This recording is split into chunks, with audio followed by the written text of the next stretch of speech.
Welcome. You have activated all systems.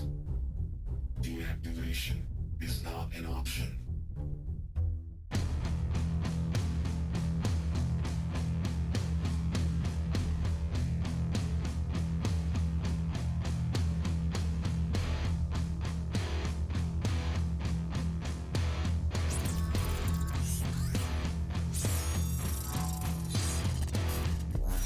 The end is where we begin.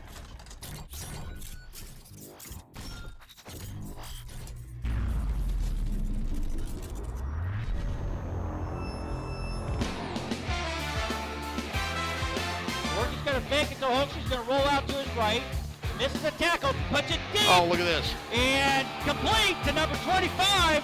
Aaron Down rolling. to 20, to 10, to 5. Touchdown. There you go. Pinnacle. All day, all day, all day. Run, Brian, run. Oh, there it is, there it is. 7, 8, to 10. Move. There's Gillis Ross. Oh, my God. Goodness. Wow. One-handed. Incredible. That is one of the greatest catches I've ever seen.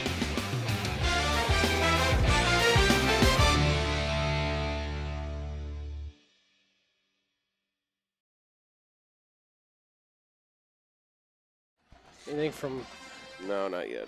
Steve? There he is. Okay, Oh, no. looks like we are live. All right, folks, just got the word from our producer, Steve.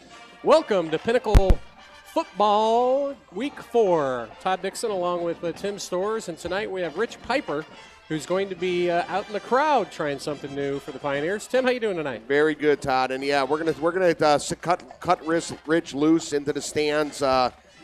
He's got his school ID tonight, so it's going to be really interesting how this works. So, folks, we're trying something a little bit new here. He's going to be live. He'll be able to pipe in live, but unfortunately, he can't hear us, but we can hear him. So we got to go off of some hand cues and some signals as far as when to pipe him in and when not to. But it should be fun. He's going to be out in the stands tonight talking to some of the folks and some of the parents, and we may even see him running across the field. Who knows? So we'll see what happens. But again, welcome to Pinnacle High School. This is game number 4 for the Pioneers, game number 3 for the Mesa Mountain View Toros, who are visiting here from the East Valley. Pinnacle is coming into this game after a tough loss last week to Chandler. It was a respectable loss. Really didn't hurt us too much in the rankings. Actually moved us up. Pinnacle is ranked number 3 in the state, where Mesa Mountain View is number 8. They are number 8, correct. And Mountain View comes in undefeated at 2-0. They started off the year with a 31-7 win over Valley Vista. They followed that up with a 35-18 win over Corona del Sol. Yeah, it was. They're a good team. They always play us very tough. Last year we played them. These are flip-flop schedules, so when we play them last year away, we're home this year. Well, they beat us 34-24 last year on their field, and we came out. I remember being on the field for that. We were up 14-0 in the first quarter, and they came storming back. Yeah, and it looked good. And they've got some key players. They've got a fantastic wide receiver, and Todd can get into some of the specs on that young man. But this is a whole new Pinnacle team this year. They are very tough. They are very talented. They are a lot bigger. They are fast. They are very physical. At least this is what we've seen off the first 3 games. Well, yeah, and to your point, Tim, let's go back in time. We started the year off with a 45-7 win over Brophy, followed that up with a 49-3 win over Basha, so 2 blowouts, and then the overtime loss last week to Chandler coming into this. But looking at stats, let's go side by side and take a look at this. But before you get into that, Todd, Chandler was ranked. They are number 1 in the state, and we had them on the ropes, and Hogan, 6th in the country. 6th in the country, and Hogan Hatton. The game went into overtime. People that are looking for a little bit of a recap here. When you flip the coin, you actually want to go second. Pinnacle got the ball second because you want to see what the first team does. It's kind of played like college. They got 4 tries to get it in from the 10-yard line, and then the other team gets a turn. Well, Chandler got in, then it was Pinnacle's turn. And Spencer Rattler threw a pass to Hogan Hatton, and he was going for the goal line, and he stretched for it. He was close, too. And he was very close. Right on the line. Fumbled the ball on the 1-yard line, and you can't fault him. Any kid would have done it. Absolutely. And Chandler recovered, and they won the game. So Well, and had they scored, I have a strong hunch they would have gone for 2 anyway to go for the win right then. You know that what they were going to go for 2 because we had Spencer Rattler in the booth at the freshman game this week when I was announcing on Wednesday night, and he said the plan was to go for 2. Go for it, absolutely. So looking at stats on the year for your Pioneers, 3 games into this, right now on points we're averaging 41 points a game, Tim. That's a lot. Mountain View coming in is averaging 33. Okay. When we're talking about points allowed, we're only giving up an average of 15 points a game, where Mountain View's averaging only 12.5 that they're giving up. So the point differential, 26. Our average victory is by 26 points, and 20.5 for the Mountain View Toros. Yeah.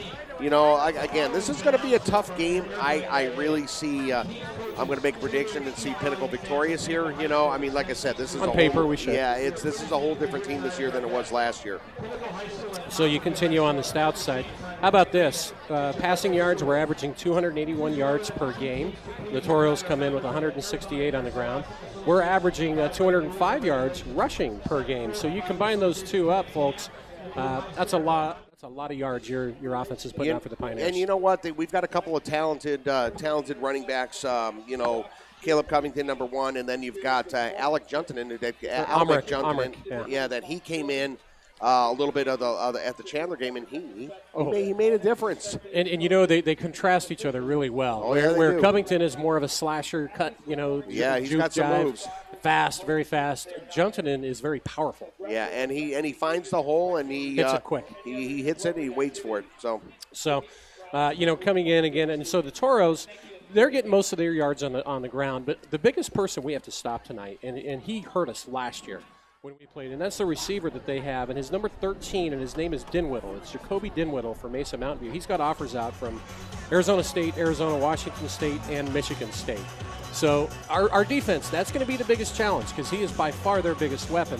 When you look at stats for Mountain View, what's he done so far? That kid, after 2 football games, has 17 catches for 173 yards. So he's averaging about 90 yards a game with the through the air. You know, but we've got a phenomenal corner in Dylan Stevenson, and I'm sure good that's secondary overall. Yeah, exactly, and I'm sure that's who Coach Zuppke is going to probably assign to that young man. Well, and it'll be a rematch because last year, you know, Dylan was locked up on. They had a 6'10" receiver that he was locked up on last year, most of the game. So it was some of our other players that had the challenge of trying to keep Dinwiddle under wraps. So it'll be curious to see if they lock Dylan up on him or if they're going to have Tucker Parrish and Bennett, Leby come in to help out over the top from the safety position, or if Q might get on him some. Q's got speed to burn.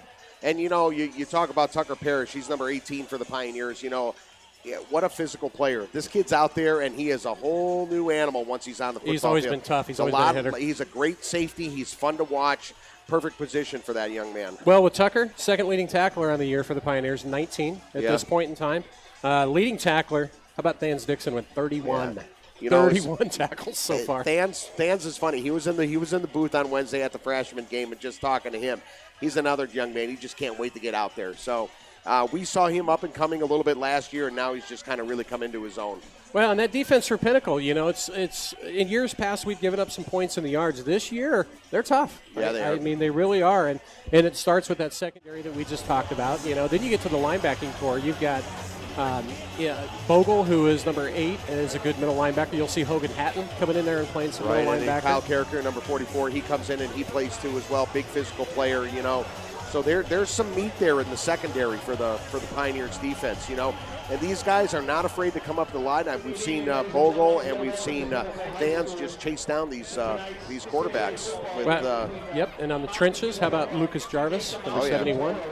He's tough. You've got Hunter Markison, number 99 at end, Braden Smurs at end, and you've got Corley Thompson, I believe, at D tackle. And Big Sam, number 52, when they sub him in on that D-line, 300-pounder. He'll plug that hole like there's no tomorrow. There's a sophomore, Shane Sunday, number 81, that's been getting some time on that D-line, too. And he played a lot last week, and he did a great job, you know. So it's nice to see, you know, Zuppke always tries to get some of the younger blood in the varsity squad here, give them some playing time, and it's great. And it's when they're talented, and this school has a lot of talent. There's a deep pool here, and it shows in the team. one guy gets hurt, the next guy comes in, or they sub somebody, and they're just as good as the guy that came out. Well, and you got to give credit to the new defensive coordinator. Dana Zupke, I saw an interview, said, hey, I basically fired myself as defensive coordinator. Yeah, I remember and he him saying hired that. a former player here, Andrew Hurley. Andrew Hurley, as a player, still holds the single-season sack record for Pinnacle in all-time history. That's crazy. But he's done a great job. Young coach, obviously, if he played here a couple years ago. But him and the defensive backs coach, Kevin Crawford that I worked with last year, and Smurs on the D-line, Rob, where the linebackers doing a wonderful job. All righty, well, we're going to cut to Mr. Rich Piper. He's usually our counterpart here, and you're on. We can hear you. This is Rich Piper coming to you from the field for the first time in our live stream broadcast. We'll be roaming the field, talking to the stands, get the pulse of what's happening live here at Pinnacle High School. Ready for the big football game, gentlemen? All right, Rich. We'll cut to you later. All right, Rich. This ought to be interesting. Oh, yeah, this is going to be a lot of I'm fun. worried about when he gets into the student stands. Exactly. There's no 8-second delay here. No, and you may see Rich with a helmet on as the evening progresses. Who knows? Well, let's talk a little bit about offense, shall we, Tim? Sure. And when you talk offense, you've got to talk about, of course, number 2. You might have heard of this kid, right? What's his name? Mr. Rattler. Right. Okay, Spencer Rattler. Well, folks, he's got a verbal commit into Oklahoma, the Sooners, who are ranked 4th in the nation right now, collegiate-wise. And here come your Pioneers coming out. But Spencer's having a whale of a season, highly recruited, rated the number 1 dual-threat quarterback in the entire United States for the class of 2019. And you know what's cool about him, Todd? You have seen this young man. He's a junior, and you have seen him grow tremendously. Absolutely. Over just this is his 3rd year over the last 3 years. He was kind of forced into duty as a freshman, led this team as a starting quarterback in his freshman year, and as time goes on, he just gets better and more toned every game. Well, he can do it all. I mean, he was the leading rusher on the team last year. Let's not even talk about how far he throws the ball. Yeah. I saw him last year, I'm talking about, throw 45-yard out patterns. That's an NFL throw. Yeah. And I witnessed him do it, going, wow. But he's got, the big boys up front. The offensive line this year, Coach Tom Burke has done an outstanding job with these kids. Starting off with, we got 2 of them with D1 offers on that offensive line. How about Luke Ashenbrand, number 72? Luke is the starting right tackle, 6'4", 270. He's a team captain. He's got offers out from Columbia, San Diego, UC Davis, Air Force, and Brown. And he's ranked in the top 100 for the class of 2018. And Big Ben Fox, the left tackle. Big Ben trying to politic to sing the national anthem this year. And Coach Zupke said, well, Ben, you're a great lineman. We'll leave it at that. Yeah. But he's a really fantastic player. 6'4", 285, also a team captain. He's got visits out to Washington, ASU, Montana, NAU, U of A, and he does have an offer from Northern Arizona. So you may see him as a lumberjack at some point in the future. That's pretty awesome. Hey, we're going to cut into our national anthem here, folks, and as we're doing that, we'll cut back to you as soon as the national anthem's over. So we'll see you in a bit.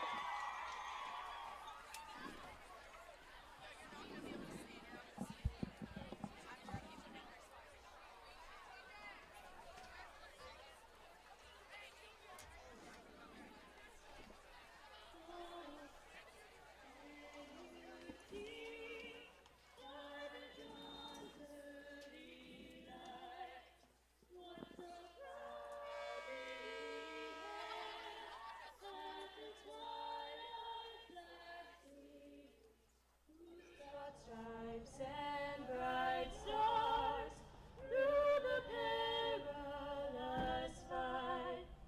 For the ramparts we watch were so gallantly seen, and the rockets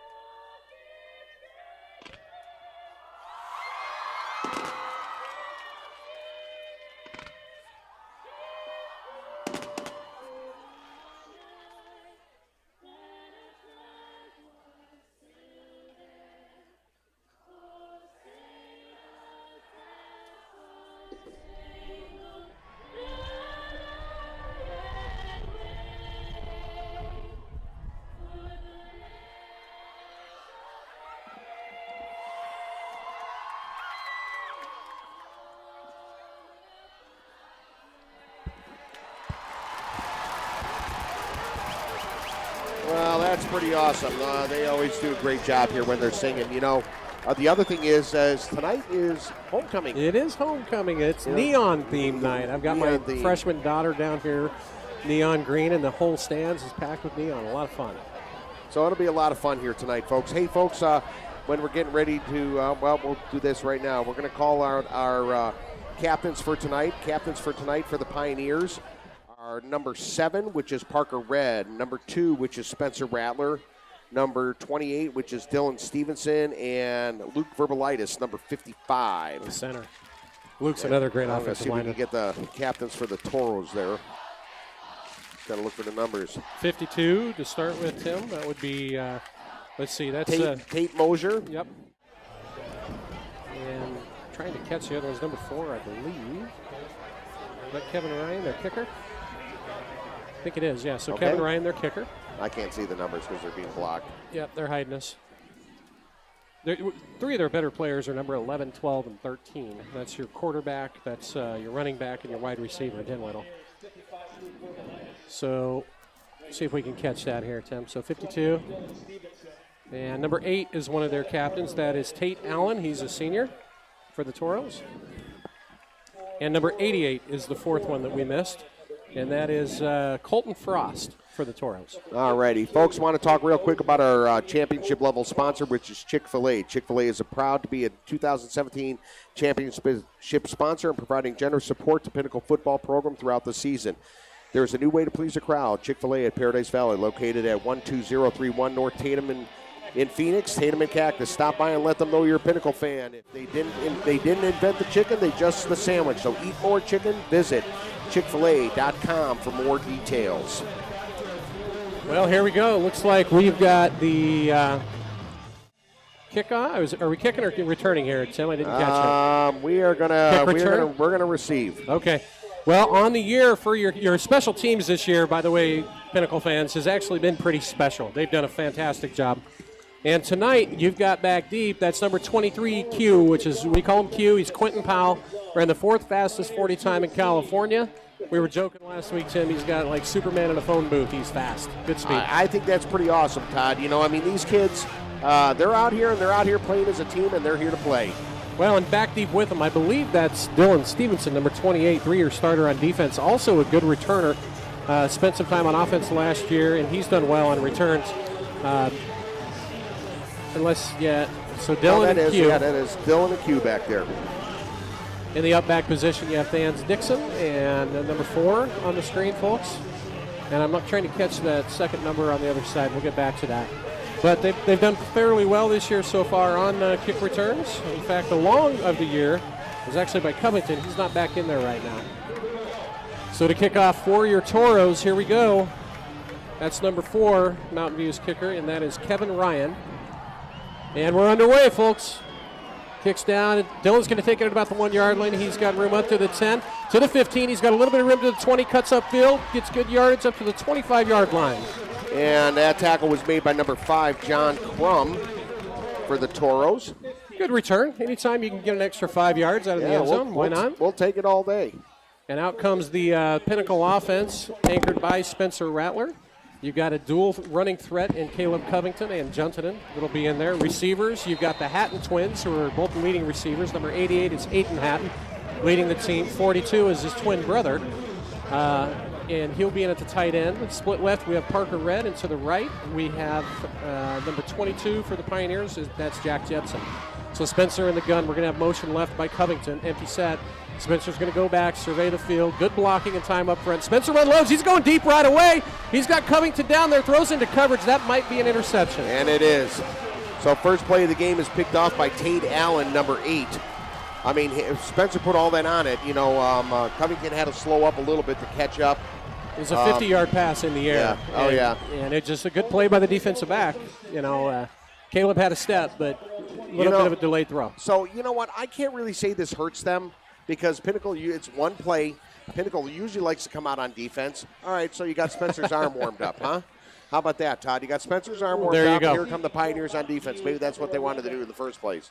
So number 11 for the Mountain View Toros is Nunez. He is your quarterback. And number 12, Yamada, is the tailback. They're going to come out with twins left. And shotgun formation. Going to throw on first down. Nunez looks over, surveys the field. It's going to be a quick Oh, drop-off. wow. Trying to do what those underneath routes. That's what Chandler was trying to do last week. So Jacob Dimwitty was the intended receiver there, you know, and he was wide open. That's the one I told you I about. know that. That's one last that year we're gonna had have to over watch. 100 yards against us and has offers out from U of A and ASU. So he's going to be the one to key tonight. So that was a little confusion there, I think, by the linebackers as far as who was picking him up because he was out there all by himself. And that pass was just thrown out a little bit in front of him. Going to come out with trips left. Shotgun again. Nunez. Single split to the right. This time they're going to run it up the middle. And no room whatsoever. Hello, Hogan Hatton from the Mike linebacker position. Good play. Yep, number 42 for the Pioneers. Hogan is a beast, you know, and you see Bogle get in there at linebacker as well because they want to save Hogan for some offense, but he is such a good middle linebacker. He really is. I think he'll have a chance to play at the next level, and whether it be either side of the ball. But that brings up 3rd and 10 from the 27. Trips to your left, and Nunez in shotgun. He's going to go back and throw. This time he's looking over the middle. He's got pretty good timing. Now it's going to break there you down, go. and he's going to go down. So the pocket collapsed. Is that 71 for our team? I believe that's Jarvis that was in It on is that. Lucas Jarvis, number 71.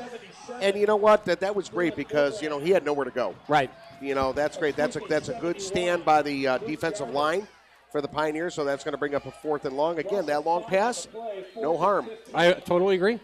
Jarvis on the year. That's going to be the first sack for Jarvis on the year, actually. So the Toros go 3 and out, and actually this is going to give the Pioneers pretty good field position. And you have the new formation this year. Special teams coaches Ardal and Verbalitis have thrown some wrinkles in. This should be fun to watch throughout the year, folks, because either one of these guys can hurt you. It's going to be a high punt and short, and Dylan is going to come up and fair catch at the 46-yard line. So good start for the Pinnacle defense, 3 and out. Yeah, exactly. And, you know, here we are. Like I said, you know, Pinnacle is close to midfield already. They're going to mark it actually on the 46. So Pinnacle's starting off close to midfield here, and, you know, excellent field position. Toros going 3 and out. So, like I said, no harm, no foul. Well, Spencer came out and tried to go put a heart or a dagger right in the heart on the first play last series. See if they throw it down a little bit. Wind tonight a little bit right to left, so the Pioneers are going into the wind a little bit. This time they're going to come out with double twins formation. Actually, trips left, twins right, empty set backfield out of the gun. You got Hogan Hatton over to the right, and his brother Hayden over split out to the left. Covington in motion. Yep, Covington in motion, and they're going to fake the handoff. Spencer's going to keep it and get maybe 2 yards up the middle. That was actually pretty good because I got fooled there on that one. Well, I thought Covington had it, but then Covington started slowing up. So when you run that read option like that, it puts a lot of pressure on the end. Oh, yeah. You know, they basically have to pick which one they're going to go for, and if Spencer sees they're taking out the running back, then he's going to turn it up like that. Pull it and keep it. Yep. Brings up 2nd and 8. Jepson split left. Twins formation along with Parker. Hogan to the right. We're going to have motion to the left, so make it trips with Hayden Hatton. Spencer's going to go back and throw this time. Good protection by the line. Over the middle and overshoots Parker Red. Refs are going to say, well, here comes the flag. Late flag there. They are going to say it. Okay. All right. Well, Parker Red did a little politicking there, and it worked. Oh, no. Never mind. I thought he might have drew the interference call. Because that was out in the backfield there. So they're going to call, what do they call that, a hold? What was that? That was a hold. There was a hold call on the Pioneers. So that's going to bring up, it depends if they take it. I would imagine they would. Yeah, they will. So that's going to bring up a 2nd. And now, 25. how far are they going back here? Oh, because it's 10 from the spot of the foul. Oh, boy. Yeah, okay. We're not afraid of 2nd and 25. We can pick that up. 2 downs, certainly. So the Pioneers, they're going to spot the ball.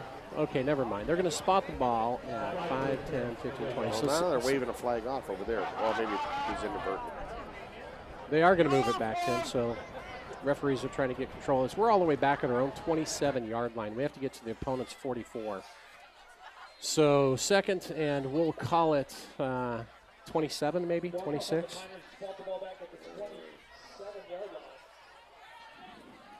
So a couple of miscues early. Pioneers are going to come out, trips to the left. Hogan Hatton split to the right. Spencer's going to come under center this time. And it's going to be a delayed draw up the middle, and we've got some pretty good room. And that's Covington, number 1. Going to pick up 5 or 6. Still going to bring up a long. Third and about 30. Yeah, well, not quite that. It's going to be about 22, but still, it's a lot of real 23. estate. They're calling it 23. So 3rd and 23 for your Pioneers. Play calls coming in. New offensive coordinator Mike Brown came over from Notre Dame. What kind of magic he's got in the wand here. We're going to have Jepson split to the left. Parker Red split out to the right. Twins right, actually. Yeah, both Hattons in the backfield there. Hogan and Hayden is the up back. Spencer. Plenty of time. He's going to scramble to his right. He's got some room. Look out. Surveying the field, and he's going to decide to run it up to the 40, 45. He's up to the 50. He's going to have the turf monster take him down at about the 49. He got tripped up there a little bit because he had another 10 to go, I would say.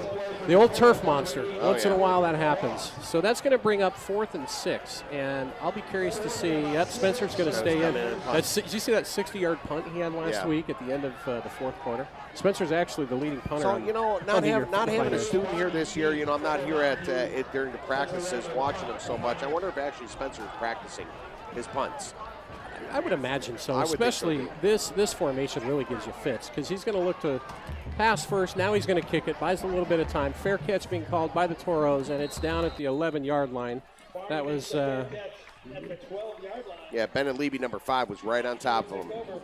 and I believe that was Stimmett, who had that fair catch.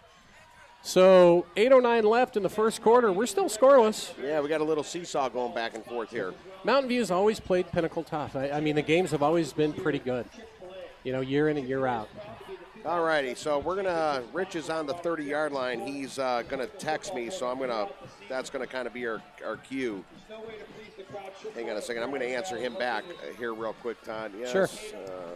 So we come out, Mountain View does, trips to the right, Nunez in the backfield, single back, split left, shotgun formation. It's going to be a run over to the right-hand side, maybe 2 yards. On the bottom of that pile is number, I believe, 98 for the Pioneers. Let me get a number on that. 99 Markison. So Hunter Markison, very experienced, got a lot of playing time last year. I think he was a starter, actually. To bring up 2nd and 7 for the Toros. Split left, split right. Shotgun formation again for Nunez. And everybody moved, but the center didn't snap the ball. So are they going to call that on offense or defense? Nope, it's going against the offense. False start. That'll move them back 5. So give us a 2nd and 13, Tim. Yeah, that's great because that's going to pin them deep. So I got to keep an eye out for our roving reporter, our roving reporter, or roving commentator, or our new student here at Pinnacle High School. So, 48-year-old student. He says he's on the 30-yard line, but I don't see him.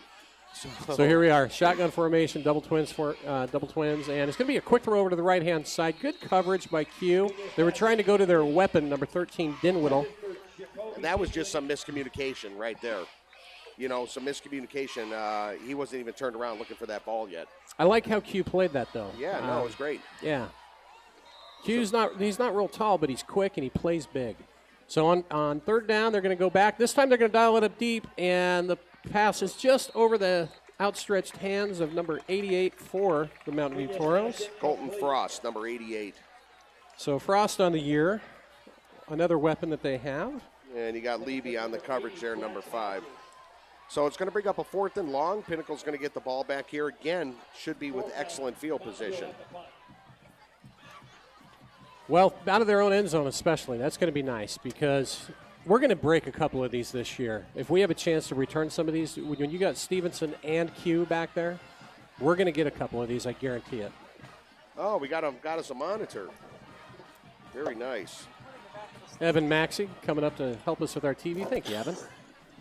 Here comes the punt. This time we're going to have a return. It's going back to Stevenson. He's got it at the 50. He's going to pitch it over to Q around the edge. Q's going to go to the other side, back up to the field, 47-yard line.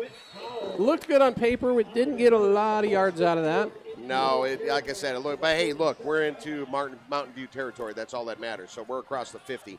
So back and forth. 7 minutes, 20 seconds left in the first quarter. And your Pioneers will take over back on offense, Spencer Rattler and crew. Another one to look out for during this game, Tim, is number 88, the defensive end for Mountain View. Very tough. Actually, 89, excuse me.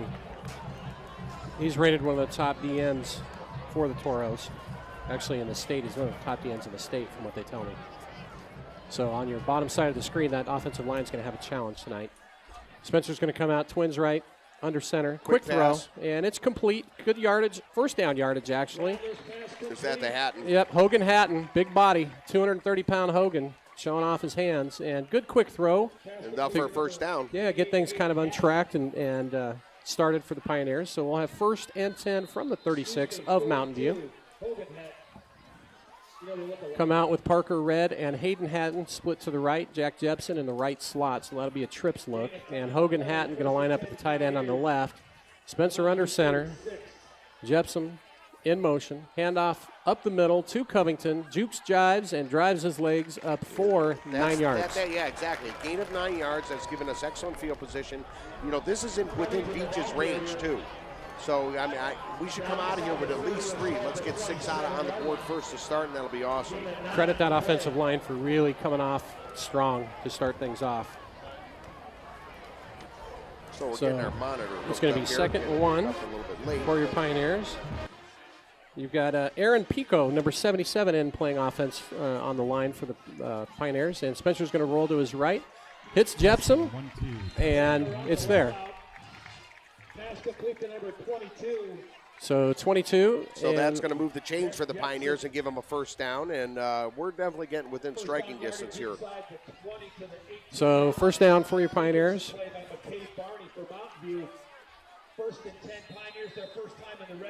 They're coming out in a double tight formation. Spencer is going to hand it off up the middle, and here comes Juntonen. He's going to pick up about 3 or 4 up the middle, Tim. You know, and then this is what I'm talking about. This is what Juntonen did towards the end of the last game against Chandler, and he was very, very effective. Well, 2 touchdowns. Had a monster fourth quarter. Obviously earned the right to be in there. Absolutely. Yeah, they're both good backs, Covington and Juntonen. Sure they are. So that offensive line for you this evening, folks. You've got Ashenbrand at the right guard, and at right tackle tonight is Dylan Milbrandt. Verbalitis at center. Big Ben at left tackle. Motion to trips. And Spencer's going to just run it up the middle. It kind of breaks down, and there's that defensive end I was telling you about. He's a good player, number 89 for the Toros. That's Jared Mix, and they're going to have to get a hat on him tonight. Jared Mix, number 89. Well, this is going to bring up a 3rd down and 7 here for the Pioneers, and they're at their the 15 of the Toros here. 37 for the 15. So waiting for the play to get called in here. Curious to see what Doc Brown dials up. That's Mike Brown, coordinator. Some of the coaches nicknamed him Doc after the Back to the Future guy. Exactly. So all he's missing is a lab coat. Yep, exactly. Twins left. Spencer in the gun. He's under some pressure. He's going to dump it off short and almost picked up by Hogan Hatton off the deflection. Wow, that was Rattler was under a lot of pressure there, and you know Hogan Hatton had it in his hands, and he was, in my opinion, looking at the goal line. Could have been, but it was tipped. Tough catch. So 4th down for the Pioneers. 4th and 6. We have 4 minutes 52 seconds left in the first half, folks. So Mr. Beach coming in here to try the field goal. This is well within his range. He's 1 for 1 on the year. He's perfect on PATs and 1 for 1 on the year with field goals. Snaps down. Kick is up. And it's good. He stays perfect. So the Pioneers strike first and put 3 on the board with 4:47 left in the first quarter here, folks. And I would think that look, any points is good points in my opinion. I would love to come away with 6, but so be it. Hey, real quick, I want to talk about one of our touchdown sponsors, Marley's at Desert Ridge, bringing the best parts of family, friends, and sports fans together. Serving up our varsity team meals on game days. A testament to great service, excellent food, and a welcoming atmosphere for our community.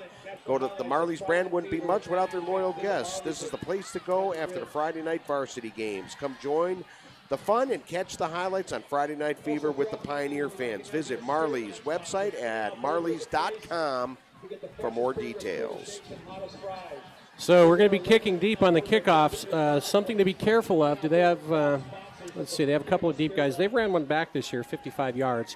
Our hit squad is the nickname we have for all the kids on the kickoff team, and they've done a fantastic job this year. They had one breakdown where they allowed the Chandler guy to go, but there was a penalty on the play, and that could have been why that happened last week as well. So Veach is going to come out, and Veach has been great on touchbacks throughout the year.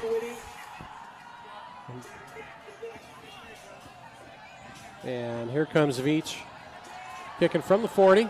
And he got a hold of that one. That's going deep into the end zone. Great kick by Veach again. On the high school level, you want to see that all day long because once it breaks the plane to the end zone, they cannot run it back. Well, coming into tonight, he's kicked off 21 times, and 14 of which have gone in for touchbacks. So that's going to help his percentage. He's up to about 70% now.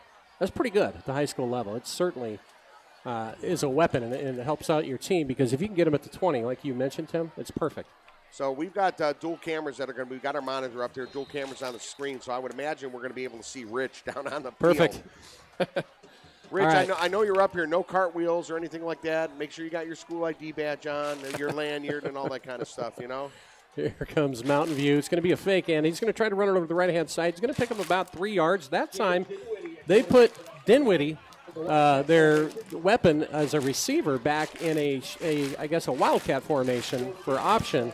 Didn't work on that certain occasion, so Pinnacle's going to now have a 2nd down and 8. Back in at quarterback comes number 11, Nunez. They're going to have a short bunch twins formation to the left. Shotgun formation. Nunez surveys the field. He's going to go underneath, and the ball's complete up to, let's call it the 27-yard line. Number 8 is Tate Allen. It's going to bring up a 3rd, and we'll call it 2. Yeah. Mountain View is going to come out with twins to the right, split left, 2 backs in the backfield, and a shotgun formation. Pinnacle in the traditional 4-3 look. And they're looking like they may send some pressure. Thans Dixon's up on the line. Now he backs off. Bogle was up there as well, your middle linebacker. Corners are playing pretty tight on the ball, about 4 yards off. And it's going to be a handoff up the middle, trying to catch the edge. Pretty good job. It's going to be close. That's Dixon. No, that's Bogle's. I hear number 8. Yeah. They spread the field and tried to punch it in. Are they going to call it a first down? They are. They just don't measure much anymore. Have you noticed that? No, not at this level. It's just a judgment call. You're close, they give it to you. So first down, Mountain View. Trips to the right. Nunez steps back. He's going to survey the field. He's going for the home run ball, and Leaby's there. Almost comes down with it. May have jumped a little bit quick. Yeah, a little bit, because that ball could have went either way right there. Bennett's a great athlete. Bennett played corner last year, and he played receiver for the And Pioneers. he did some punt returns. And punt returns. So, him and Dylan both were starting corners last year. Q got a lot of time. So to get Q on the field as a starter this year, they moved Bennett to safety. And then, of course, Tucker Parrish, who played both sides of the ball last year.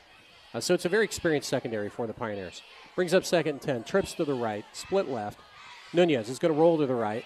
Looking, surveying the field, and he's going to pass short for about 6 yards, maybe 5 yards. And a penalty comes out. I can't see who that receiver was. 12? I think it was number 13. Yamada? Or was that Dinwiddie? Well, 12. Yamada is one of their running backs. He does wind up at receiver as well. He's one of their weapons. So 3 minutes, 19 seconds left. 3-0 Pioneers, first quarter. Going to sort out what the penalty was. And they're going to move backwards. So the Pioneers, illegal touching. So I believe that means if you go out of bounds and then come back in. Yeah. So that helps. We'll bring up a 2nd and 15 for the Pioneers. Number 11, Brandon Nunez, brings his Toros out. Pioneers showing the traditional 4-3 look. Trips to the left. Nunez is going to roll to his left, survey the field, and he's going to unload and go deep again. This time it's to their weapon, and he's got him this time. Out at the 39-yard line, that is Dinwiddie. And Levy, number 5 on the coverage there. He's just a tall receiver, man, Levy kind of played him short, and he got behind him, and he got burned. Dinwiddie hurt us last year. Yeah, he's a good receiver. When you have ASU and U of A offering in Washington, and you run he runs a 4.56 40. So not only is he tall, 6'2", but he's got speed too. We're gonna play athletes every week though with our schedule. Well, 1st and 10, Nunez Surveys again going to Q is back in coverage. Are they going to call it incidental? I don't think so, because that was uncatchable. So no flag on that one. Well, Q plays big. I mean, that's a challenge for Q, because he's got a 6'2" guy that's got speed almost as good as Q's. Q's actually faster than 5'6". Probably the fastest kid on the team. So that's a matchup. That's the Mountain View offense. Just look for them to look for 13 as much as possible. Oh, yeah, I can see that already. So that'll bring up 2nd and 10 from the 40-yard line. Mountain View in the gun again with trips to the right. Single back. Nunez again looking to his right. This time he's going to try over the middle. It's complete. Big hit. But did he hold on to the ball? He did. That's a pretty good catch by the Toros. Tucker Parrish, just like I said before the game, man, very physical player. He's got him lined up. And Parrish might have got shaken up a little bit on that play. Yeah, Tucker's out, and in for the Pioneers comes number 11, and that is Kyle Bryant, a junior, 6'1". Kyle's a good player. Double twins formation. And they're going to fake the handoff. Quarterback keeps it up to the middle and gets to about the 16-yard line. Nunez does. So, they've got to give it to the credit to the Toros here, Todd, because they're moving the ball. Well, they're 2-0. Yeah, they're moving the ball. And every time we've played them, it's always been a fight. I don't care how good or bad either team seems to be on the year. It's always a fight with these guys. Mountain View won a lot of titles back in the 90s and I think the 2000s. They've always been pretty tough. They've got a big following. They've got a full stand across the field there. So Nunez is going to bring him out, double twins formation. 2nd and 6. It's going to be a handoff up the middle, and he's continuing to fight for yardage. I think he might have, with forward progress, gotten to about the 11. Yeah, that's Yamada, number 12 on the carry there. Big 3rd down, Tim. 3rd and 2. We're up 3. It looks like that was that was Lucas Jarvis, number 71 on the tackle there. They got Bogle back in at middle linebacker. Hogan Hatton taking a breather for offense. So 3rd and 2. Mountain View comes out. Triple back, or triple, not a triple I, but 3 backs. Tight end to the left, unbalanced formation. They're going to go smash mouth, and it's going to be close. I think they're going to give it to him. Down to about the 8, I believe. Big rugby scrum just broke out. Yes. So Mountain View moving the ball. Well, that's just the big first down, because now that's going to give them 1st and goal here. 1st and goal, but we've got a 3-point lead. The wind is at the back of the Toros, so that'll change when we go right to left next quarter. So we're like right at 1 minute here in the first quarter here. Need to try to hold them. Again, they're going with the power formation, so they've got basically tight end to the left, plus 3 linemen, plus 2 backs, and the ball's on the ground. Look out! Ball's still loose, and the Pioneers are going to cover. We've got it. Some miscommunication there. Ball was fumbled on the handoff to number 13, which is Din Widow, and that's awesome. I love to see. That's Kyle Bryant. So Tucker goes down. Kyle Bryant, I had a chance to work with him a lot last year. Love this kid. He's a great kid. Junior, and he's a good ball player. Really played big last year on the JV level, and he came in and made a big play. And Kyle last year was a turnover machine on the JV when it came to special teams. You know what? That's right. I remember that. Oh, absolutely. I remember on the sidelines, hey, Kyle, go get the ball. He would. He'd go get the ball. So great job by Kyle Bryant. That big move for the Pioneers here, because that keeps points off the board. Absolutely. That's huge. And now Spencer Rattler, number 2, comes back out on the field. Pioneers going to come out with the twins to the left, split right. Spencer in the gun. Both of the Hatton twins are kind of in an up-back formation. Very interesting. And it looks like we got a possible false, so we got a flag out on the field there. So we got Q to the right, Parker Red to the left. Parker Red, another fantastic senior team captain. And they're going to move us back, so that'll be 1st and 15. So what do you think? You send Q long?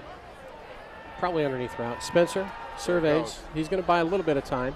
He's going to run. Look out. 10, 15, scrambles up to the 18-yard line. He's going to pick up about 7 on the play. Yeah, a little bit. A little slow to get up. It's going to bring up 2nd and 8. That's the scary thing about Spencer. If you send pressure and they miss, And they've already got 5 receivers out there running routes. If they miss, Spencer's going to make you pay. Well, this is something about Spencer Rattler. Okay, you didn't see him do that much when he was a freshman on the varsity level. Now that he's kind of grown into his body, grown into this team here, you're going to see him more that. And as time goes on, that's what makes him that dual threat. Spencer's going to hand the ball off over the middle to Hogan Hatton, and he's going to get some tough yards up to about the 26. It'll bring up a 3rd and 5. Yeah, maybe a couple there.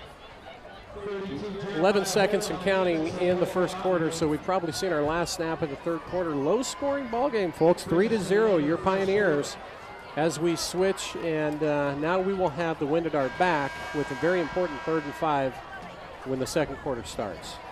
So we got to find Rich out there on the field now. This is a great time to cut to our guy out there in the stands. Hard to tell. Is he in the snack shack, on the field? Rich could be anywhere. He could possibly be in the principal's office already. Could who be. knows? So Pioneers, basically. We have any sponsor shout-outs, Tim, to start with? Rich is on. Oh, sorry.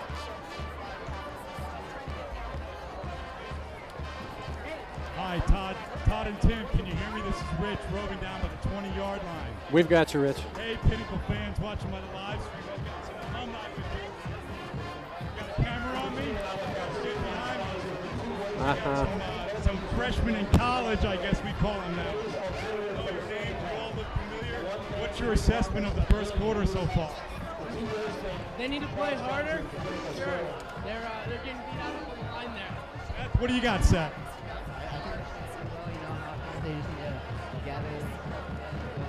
You guys are horrible. I wasn't watching Not watching the game. This is our alumni back at homecoming, gentlemen. Nice. That was Zupke's kid, wasn't it? Was that Will that started off? I think so. So we're back, and here goes the action. Hatton's got the first down up to the 33-yard line for the Pioneers. So that's the other bookend. That's Hayden Hatton, number 88. Leading receiver on the year for the Pioneers. That's going to be fun with Rich down there this year, I think. So good. That's a big pickup. Yeah, Hayden Hatton, 20 receptions on the year coming into tonight, folks.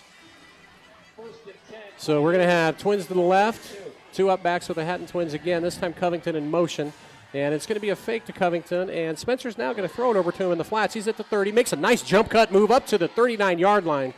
That's one of those ankle breaker moves. You got it, and that's where Covington, I think, is the best. When he's out there one-on-one on somebody, he is very hard to just square up on. It's so difficult for a tackler when you got a guy that can turn on the jets and stop on a dime. You basically see defenders just look silly and get nothing but air. So this will bring up a 2nd and 3 for the Pioneers. We're going to have Parker Red split left. So hopefully that big gain by Hayden Hatton for the Pioneers has sparked a little bit here of the offense, and we can get this Pinnacle machine moving. On tracks, yep. We've got Junton also split to the left.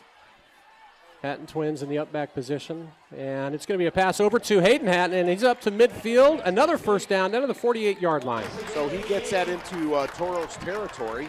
Interesting look, though. You got the Hatton twins both in a slot, kind of a slot formation. Yeah. Right off the ball. So that, from a power perspective, they can flat out block. And they're great receivers. They're physical players. They're not afraid to put their shoulders down, and that is a big, big plus. There's a lot of different looks you're getting from this offense this year. Mike Brown's doing a great job as the coordinator. So now you got both Hattons as wideout. Hogan down here in front of us, 42, and Hayden up top. Spencer's going to go with the shovel pass, yeah. Good for 2. Great thing about that is if it's incomplete if the ball doesn't get caught. So that's the cue, number 23. Q getting some looks on offense. He's had a couple tonight. It's a little different play there. We don't see that happen too often. Well, there's so many weapons that you can go to. This time you got Hogan and Hogan Hatton split far left. His twin brother Hayden far to the right. It's going to be a trips right, twins left look, empty backfield. Spencer's going to look to his right. Unloads quickly, complete to Hayden. To Hayden Hatton again. And he's going to be very close to another Pinnacle first down. How good is Hayden coming into tonight? 20 catches, 283 yards, 4 touchdowns. Leads the team from with a touchdown perspective from receiving with 4. So he was the one last week they went to, on that overtime play, folks. And, he stretched for the goal line, trying to get that ball in there, and, it got knocked out of his hands. And And, Pinnacle ended up losing the game there. But any player would have done it. Yeah. Any player would have done it. So here we are. We got trips to the left, Twins right, empty set. We're going to have motion by Covington. This time they're going to give it to him on the jet sweep, and he's going to try to cut. Not a lot of room there. About 7 or 8 defenders around there. That corner just collapsed. They had four Toros right in there on him. Bring up 1 yard gain. Call it 2nd and 9. Toros defense is actually pretty tough. Coming into tonight, if you take a look, they've only allowed 25 points in 2 games. Right. So they've got a pretty good defense. Trips to the right. Hogan Hatton split left. Now we got Hayden Hatton coming in motion towards the left. And from a formation perspective, he's going to come into that up back position. Spencer going to his right, surveying the field, and almost loses his footings. This time he's going to come back, and he's going to go deep. He's got Hogan Hatton. Oh, Can't come down with it. Wow, what a toss. Off balance, and then he Good run. throws it to Hogan Hatton and almost brought it in with one hand. That was just improvisation because Right. the design play call there was to go to the right. And the second time we've seen Spencer slip a little on the field tonight, so having some problems a little bit with his footing. It's going to bring up a 3rd and 9 from the 38-yard line, 37-yard line. We're going to go trips to the right, Covington in the backfield. Hayden Hatton split left. So this is a big 3rd down here. It is. Coach Brown calling in something. Spencer, perhaps an audible. And it's going to be a middle screen. And incomplete. Incomplete. That was intended for number 15, Zach Hull. So 4th and 9. I don't know if we're going to see the modified. We got the wind at our back here. If we're going to go for this or see the modified punt formation. Be curious to see.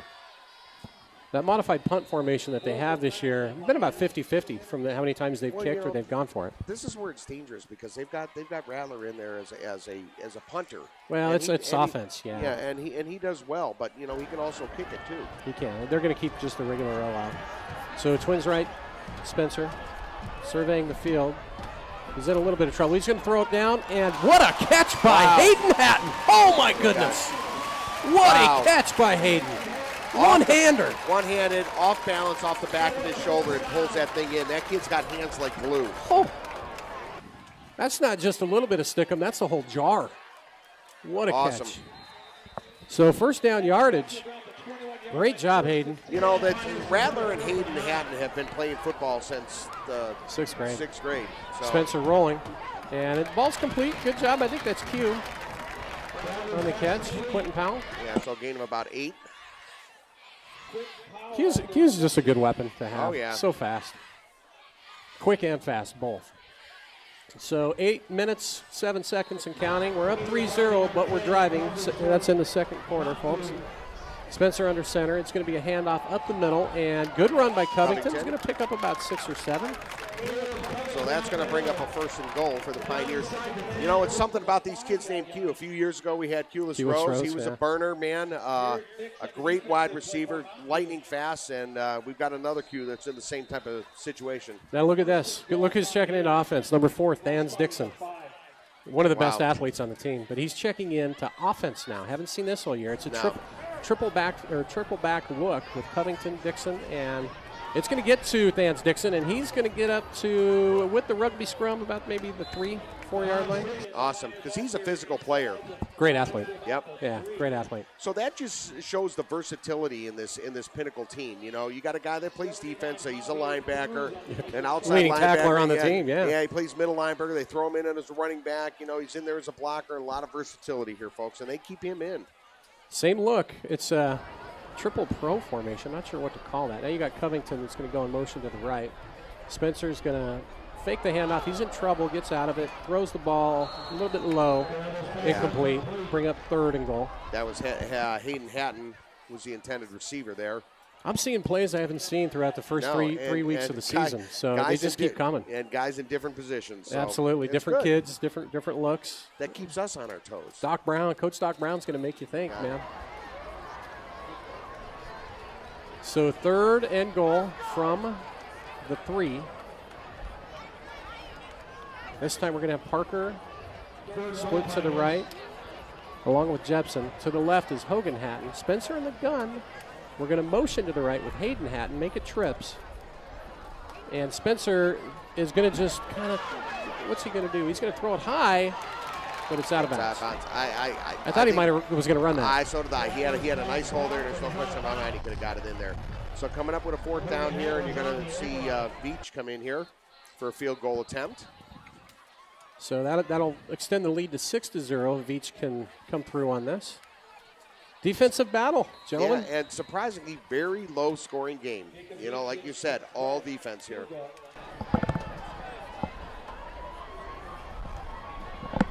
All right, so here we are with the kick with Veach. Snaps down, kicks up. And it's good. And it's perfect. Veach, perfect again on the air. So I think we're going to head down to Rich again on the sidelines. Okay, so real quick, 6:50 left in the first half here. Pioneers jump on top 6-0. This is Rich coming live from you at the. Well, we got some technical difficulties. Give us a second here, folks. Well, where he's cutting in and out. Why are you guys fans of? A bunch of friends on the team, so we just came out to support my friends and pride. Folks, stick with us here. I think we've got an audio issue we're trying to figure out here. Yeah, he might be just a little out of range. Yeah, who knows? That's Is he in the parking lot interviewing parking kids? lot, I don't know. Principal. He could be in the Toros band truck. Right. He could be anywhere. So we'll come back to you, Rich. Right now, we just can't get the sound to work here, but we will come back to you. All right, so your kickoff team's coming back. 6-0 lead, 6 minutes, 50 seconds left in the first half. So Jacob Veach, number 82, set the kickoff. Had a touchback on the last one. This time he's got the wind at his back, and he kicked into the wind for the touchback last time. He's 15 for 21 on the year with touchbacks, or 22, excuse me. And that one might be returned. Nope. All it's right, in the end zone. We'll take it. It's just such a huge weapon to be able to do that. It is. You don't want, I mean, there's so many good athletes we face. You just don't want to put the ball in their hands on a kickoff like that. So Veach has been kind of coming up through the ranks here. You know, he could have kicked very easy on a varsity level last year. He had a pretty good kicker then. But he was kicking behind Jeff McGuire. Yeah, who was a great kicker. You know, three-year this starter. is Veach's time right here, and he is a great kicker. He's one of the top kickers in the state. So here we go. Pinnacle, 6-0, 6 minutes, 50 seconds left in the first half. Nunez brings out the Toros with the trips right formation, split left. Single back in the backfield, and that is Yamada. And it's going to be a quick throw over to the left, and there's going to be a holding call, so that's coming back. Pickup of about 15, but the reason for 15 is that you basically had a mugging on the left-hand side from the receiver on the corner that was trying to come up and make that play. So if that's the textbook holding. You look in the dictionary, that's the textbook version of it. So defensive tackle Sam Akwabu. Big Sam. So ready for this? 6'2", 300 pounds. Bringing that man down. Yep. He may not be a full-size refrigerator, but and bringing him down in the secondary too to boot. So that holding call is going to move the Toros back, and we're looking at now 1st and 20. And the Pioneers, to get a little momentum, boy, I'm sure they'd love to get into the half at least at 13-0. So Nunez is going to come back all the way to the 8-yard line. And there's going to be trips to the left again, spread formation, single to the right. Dylan's going to play bump and run on that single coverage. It's going to be a fake handoff. Quarterback's going to try to get some yards, and he just gets walloped. Woo! Vance Dixon, number 4, on the tackle there. Say hello to my friend Vance. Yes, very, very quick. He reads that offense very, very well, and he adjusts. So What a great play. You know what? Good, clean form tackle, Yep. too. But a hard hit, nonetheless. 2nd and 23. Same thing, same formation. Dylan backs off. Stevenson on coverage on their main weapon on the left side. Trips over to the left for the Toros. Single back to the right. Looks like we have an adjustment on defense. Tucker Parrish back in the ball game at the safety position.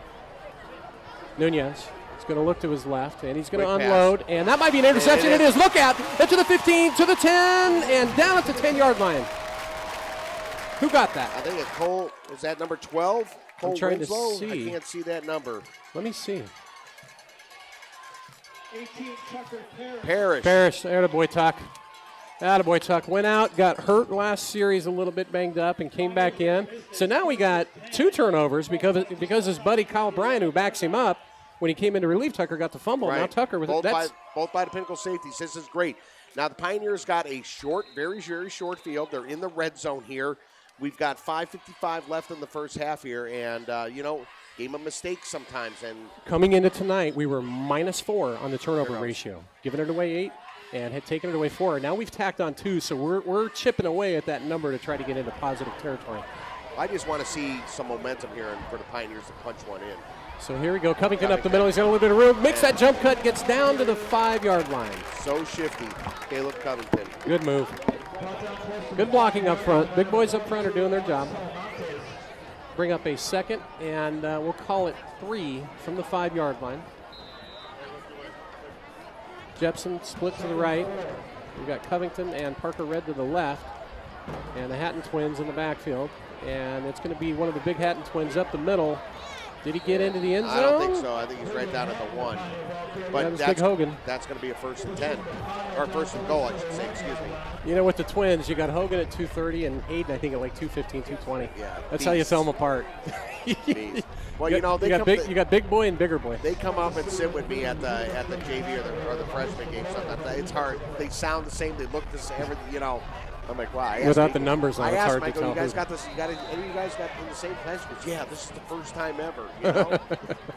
Trips left, and Spencer's going to try to go up the middle, and he sticks the ball over the end zone. That's a touchdown, Spencer Rattler. There we go. So this is a big, big momentum push here. So what do you do here now? You try for 2? Good question. Let's see what they dial up. I mean, why not? I don't know. Why you not? could. Yeah, you could. It looks like, Tim, good call. Looks like that's what they're going to do. This has been a defensive game so far. The Pioneers are capitalizing, and they are going to try for 2. The Pioneers are capitalizing here on a big mistake by the Toros on a pick. So here's that triple back look again. Oh, no, I'm sorry. It's a shotgun with Spencer.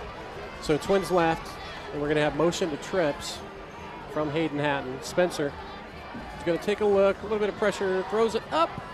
And is that a catch? No. Parker Red tried to come up with it, but he had the guy right in his face. Yeah, right in the corner. It's a great thrown ball, though. And I think we're ready for Rich again, downstairs.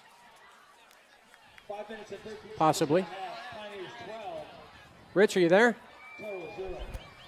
Hi, this is Rich coming to you live down in front of the Crazies after the Pinnacle Pioneers just scored again off of an interception by number 18.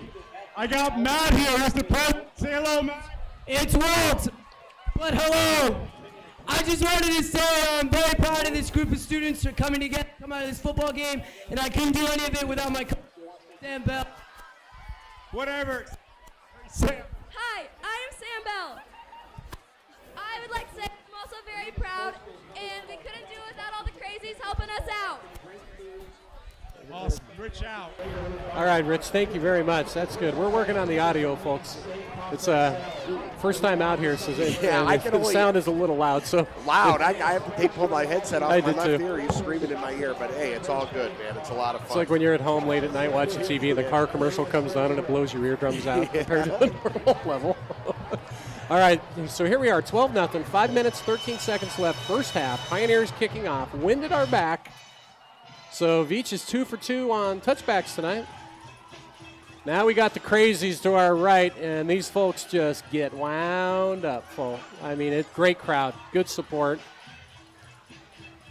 great atmosphere. Another packed house. Boy, everywhere you look, fans, both sides. We got a little bit of weather out there in the East Valley, but it's a gorgeous night out here tonight. They said 50% chance of rain. I don't think we're going to see it. But it's a nice, cool night. That's a nice change for us.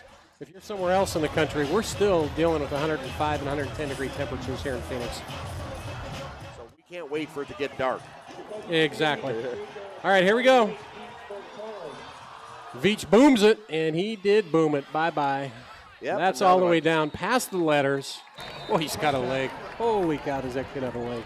That's awesome. So, that takes any kind of special teams out of the picture. It really Point does, blank. yeah. Because once that ball breaks the plane, folks, he cannot run it out.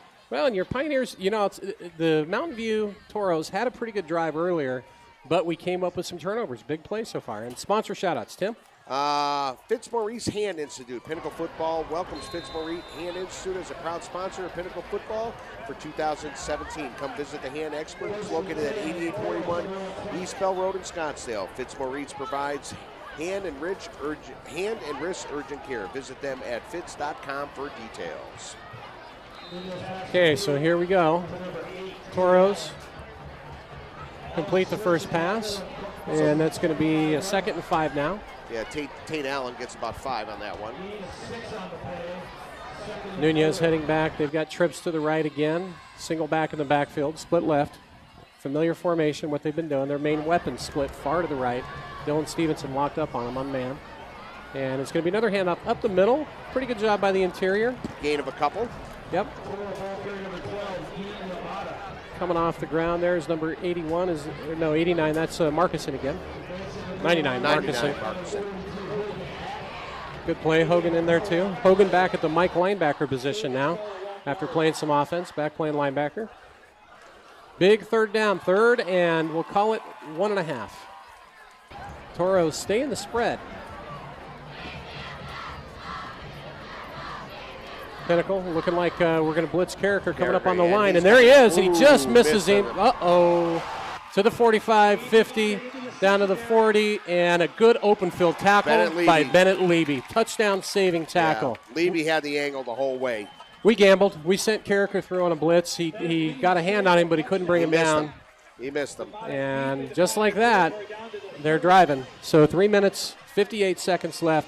Credit Leby, though. What a great open field tackle. Well, that's just it. He stopped, he squared up, and he hit him below the waist there, and it's brought him down. Saved that 6 points. Attaboy, Bennett. Trips right, split left. Nunez in the gun. He's going to go with a quick throw over to the right-hand side. It's complete up to the 25, to the 20, still on his feet, down to the 17, 18-yard line. Hogan Hatton, number 42, takes him out. Toros aren't going to go away, Tim. They're not going to roll over. Say that. 3 minutes, 37 seconds left. Going to move the chains. Another first down for Mountain View. This time we're going to come out with the trips to the left, split right. And we've got shotgun formation again. Nunez hands off over to the left-hand side. He's going to try to catch the edge. He gets it up to about the 10-yard line. So that's another 7-yard gain. Q number 23 on the tackle there for the Pioneers. And substitutions coming in on the D-line for the Pioneers. We got Marcuson heading back in, and I believe that's Thompson heading in. Big Sam's coming out. And I believe Smur's heading out. So 2nd down and 4. Trips right, split left. Nunez in the gun. And we had a little movement on the line. Are we going to get an offsides call here? I'm not sure. Yeah, we are. So. On the interior of the line, we jumped a little. So that's going to bring up a 1st and goal now. Sure is. 2 minutes, 54 seconds left. Now it's going to move down to the 6-yard line. So that blitz is going to cost them, it looks like here. Trips right again. Big play by the Pioneers.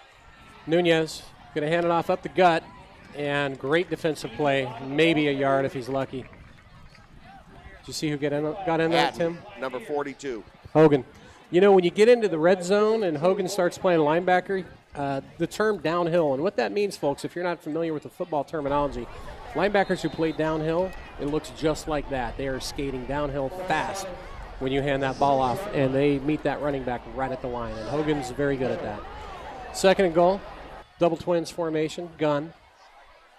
Nunez he's going to throw. Looks over to his right. Ball's up in the air, and that's not catchable. Nope. Dylan Stevenson on the coverage to 13, and that's their weapon. Dinwiddie. So that ball was just overthrown. Nunez, he was just under a little bit of pressure there. He had unloaded. We have a timeout.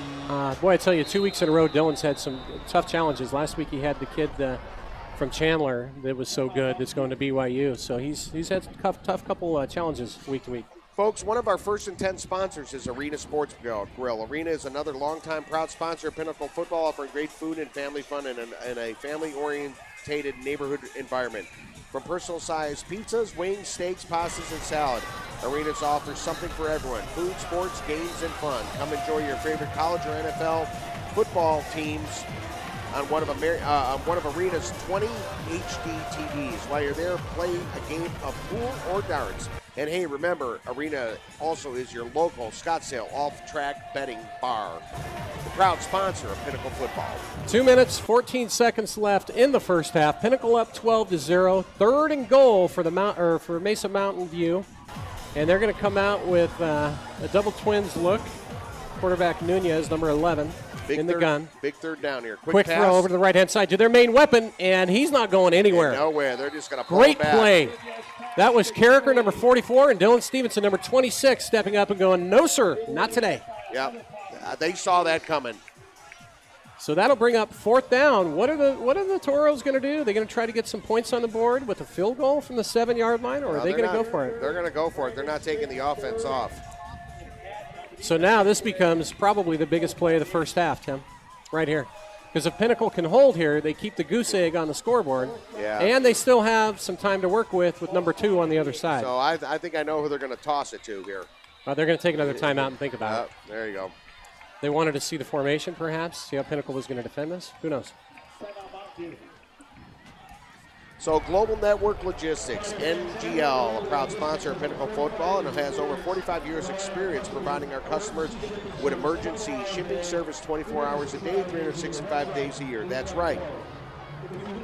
They never close. If you miss UPS or FedEx cutoff times or need immediate warehousing support, contact NGL at 1-800-938-1809, a proud sponsor of Pinnacle Football this year. Big 4th down. 4th and goal for the Mesa Mountain View Toros. And if we hold here, we give Spencer and his buddies a chance to tack even more on in the first half. Double twins look from the Toros. Nunez in the backfield. Watch for number 13, their weapon. He's lined up in the slot, I believe. No, he's split. Is he split to the left? Can't see the numbers. But that's who you need to look out for. And Pinnacle with a same look, 4-man line. Nunez in the gun. He's going to look over to his left. He's going to throw the fade pattern, and good coverage by Q. They're going to throw the flag. They win at Dinwiddie. They win after Q, who was locked up in single coverage. I don't know if that was a catchable ball. But, I know he was in his face there. I mean, he's obviously trying to save 6. So Q plays really good bump and run. He does. That's gonna bring up a first down now. It is. So we're going to have 1st and goal Toros, a minute 28 left. I think the reason they flagged him for it was the ball was in the air when he continued to do the bump and run. That's why. If the ball's not in the air, you get 5 yards, I believe, unless the rules have changed. But if the ball's in the air, you can't do it. So Toros get a chance to extend this drive. All right, D. Good time for a stand here, huh? Minute 28 left. Nunez in the gun. Twins to the left. Bunch formation to the right. Single back.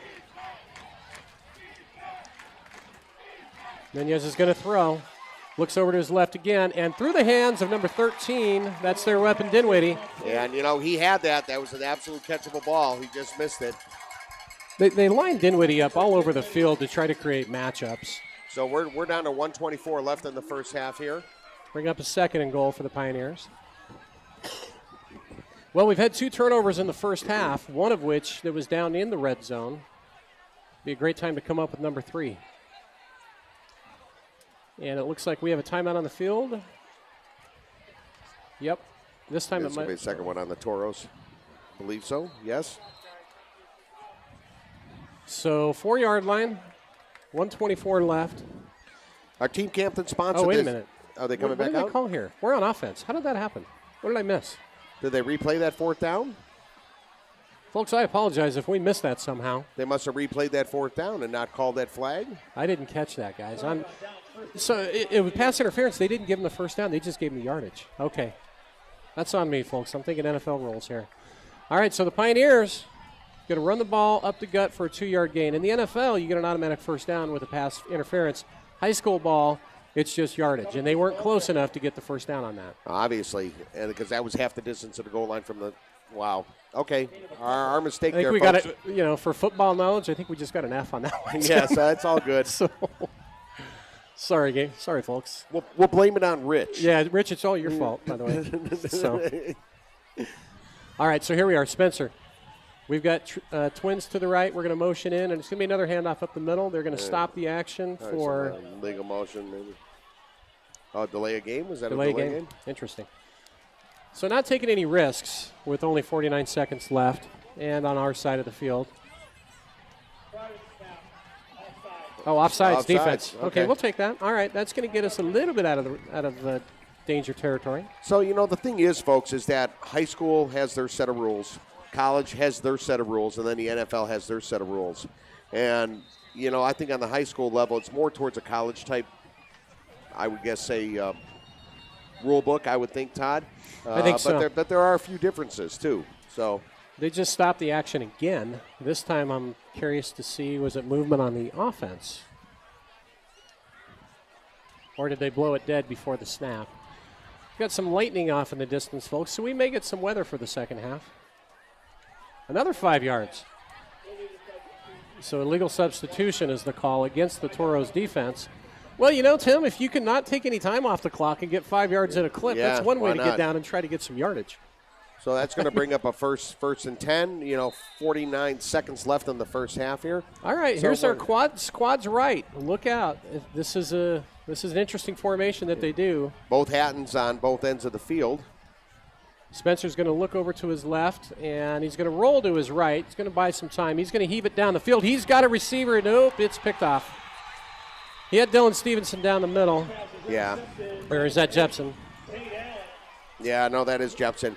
But Tate Allen, that's his second pick today off of Rattler. He got the first play of the game, and now he got this one. So the Toros are going to have 41 seconds left in Pinnacle territory. So the Pinnacle defense is going to have to step up to the task here again. But, I think that was a smart play. Jepson was wide open across the middle, but Allen, he read it. He did. He read it. He saw it coming, and he got there just in time. There are times where you don't really blame anything. It's basically a great play by the guy that made the pick. So here we are, 41.2 seconds left. We're up 12-0. Toros have the ball at our own 47. We've got a bunch formation to the right, basically trip receivers. And single back in the backfield, Nunez in the gun. He's going to look over to that bunch formation, come back to his left, and he's going to go underneath. The ball is almost a hook and ladder. Yes. You know what, folks? That's a fumble. That's going to be Pinnacle football. Thank you. Wow.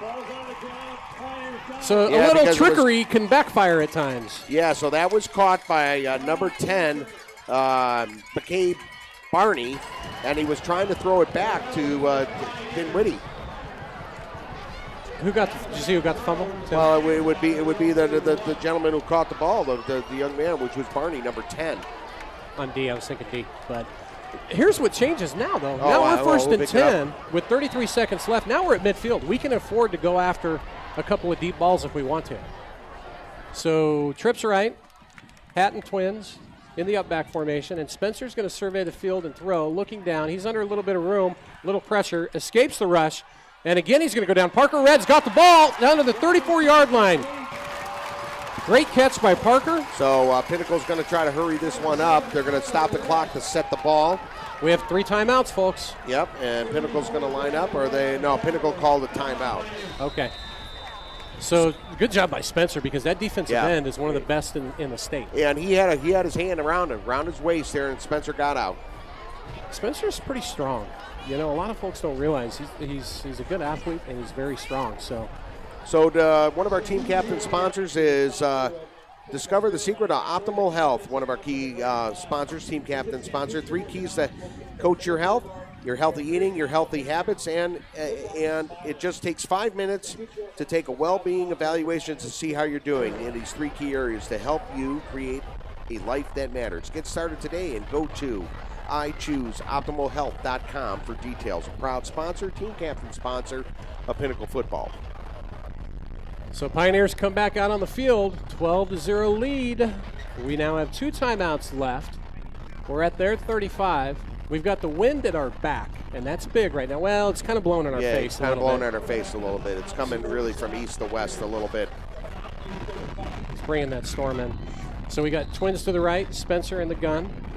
He's going to roll to his right, takes a look. He's got an open receiver. It's complete down to Jepson, and he's going to get out of bounds to stop the clock at about the 20-yard line. So you are definitely within Veach's range here now, and we've got 15 seconds left. We have 2 timeouts, though. So it'd be a 37-yarder if he attempts it from here. What are they going to dial up? The wind may play a factor now because it's actually blowing pretty hard. good. It is, and it's right in our face. So as you look at the field, the wind is blowing, I would say, down towards about 8 o'clock on your clock. So Spencer, trips left, Twins right. Going to unload. He's got Hayden Hatton up to the 10, down to the 5, to the 3-yard line, timeout. Good call. 8.2 seconds left. We're at the 3. We still have 1 timeout. What do you call now? You got to go for it. I think we could possibly have 2 shots at it. I'd say you put a beast in the backfield and plow through the middle. Dan's? Ew, boy, interesting call. Or you get Spencer out in space. Well, you can have him roll Spencer out. Exactly. A designed rollout by Spencer. And let him to where he can either throw it, toss it over the back, or run it in. It's easy to armchair quarterback, isn't it? But I'll tell you, Doc Brown, he's got a lot of formations with these kids. Wow, is it getting windy? It's getting windy, and are we in a? If we sound like we're in a wind tunnel, folks, sorry to hear that.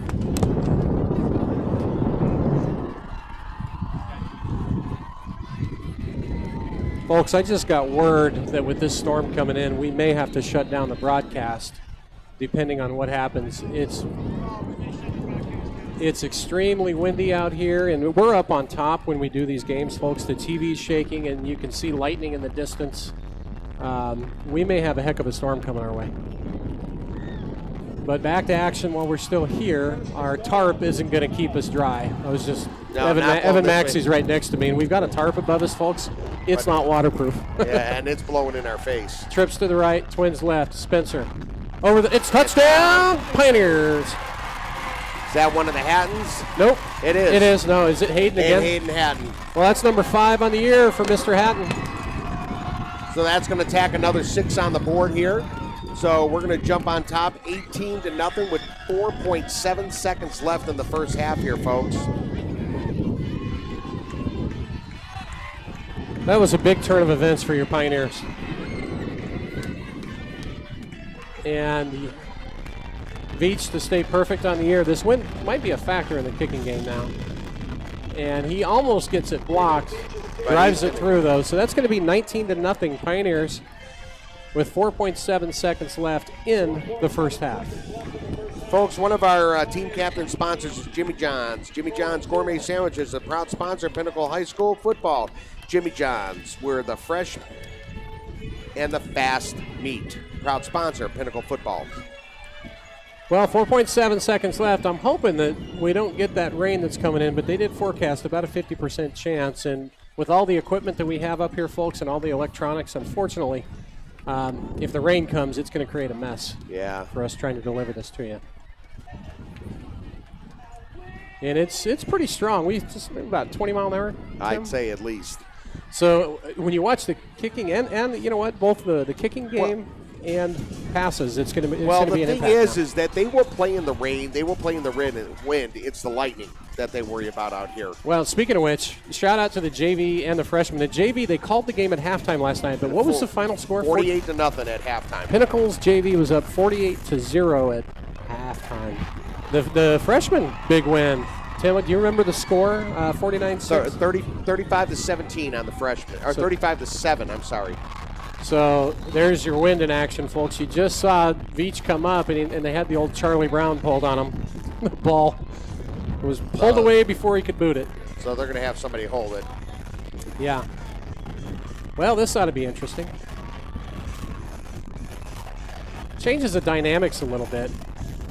Getting it to go all the way in the end zone is going to be a heck of a feat. I know he's got a strong leg. Yeah, but he's got a little bit of the wind at his back, too, so. Actually, if you're trying to catch it, that creates some havoc too.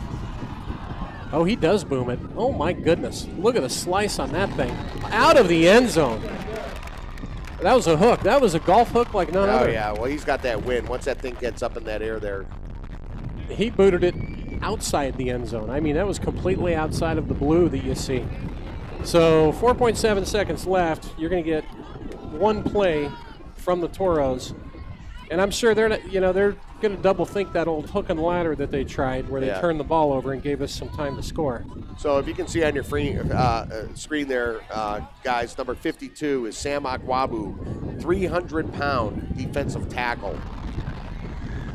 So they're going to sit down and kneel on it. And at the end of the first half, your Pinnacle Pioneers are up over the Mesa Mountain View Toros 19-0. Hasn't always been pretty, but the defense, they bent a little, but they didn't break, created some turnovers, and we've got a goose egg. Yeah, and that big pick down there by who was that, number 11? Well, we had a fumble recovery by Kyle, number 11 safety, and then Tucker. Yeah, Kyle Bryant. And then Tucker came up. Parrish and Bryant both came up with him. The safeties are coming up big, and I'll tell you, Dylan, number 13 is their weapon. And he's had a couple of catches on us, no doubt. But give credit to Dylan and the rest of that secondary for doing a good job of containing him on the day, for sure. So we have, my daughter just delivered me a hot dog. Thank you, honey. And I've got a Coke to go with it. That's what's great about having a freshman at the ball game, right? Oh, I see how it is. Well, you know what? Rich is kind of a freshman. This is his first day of school.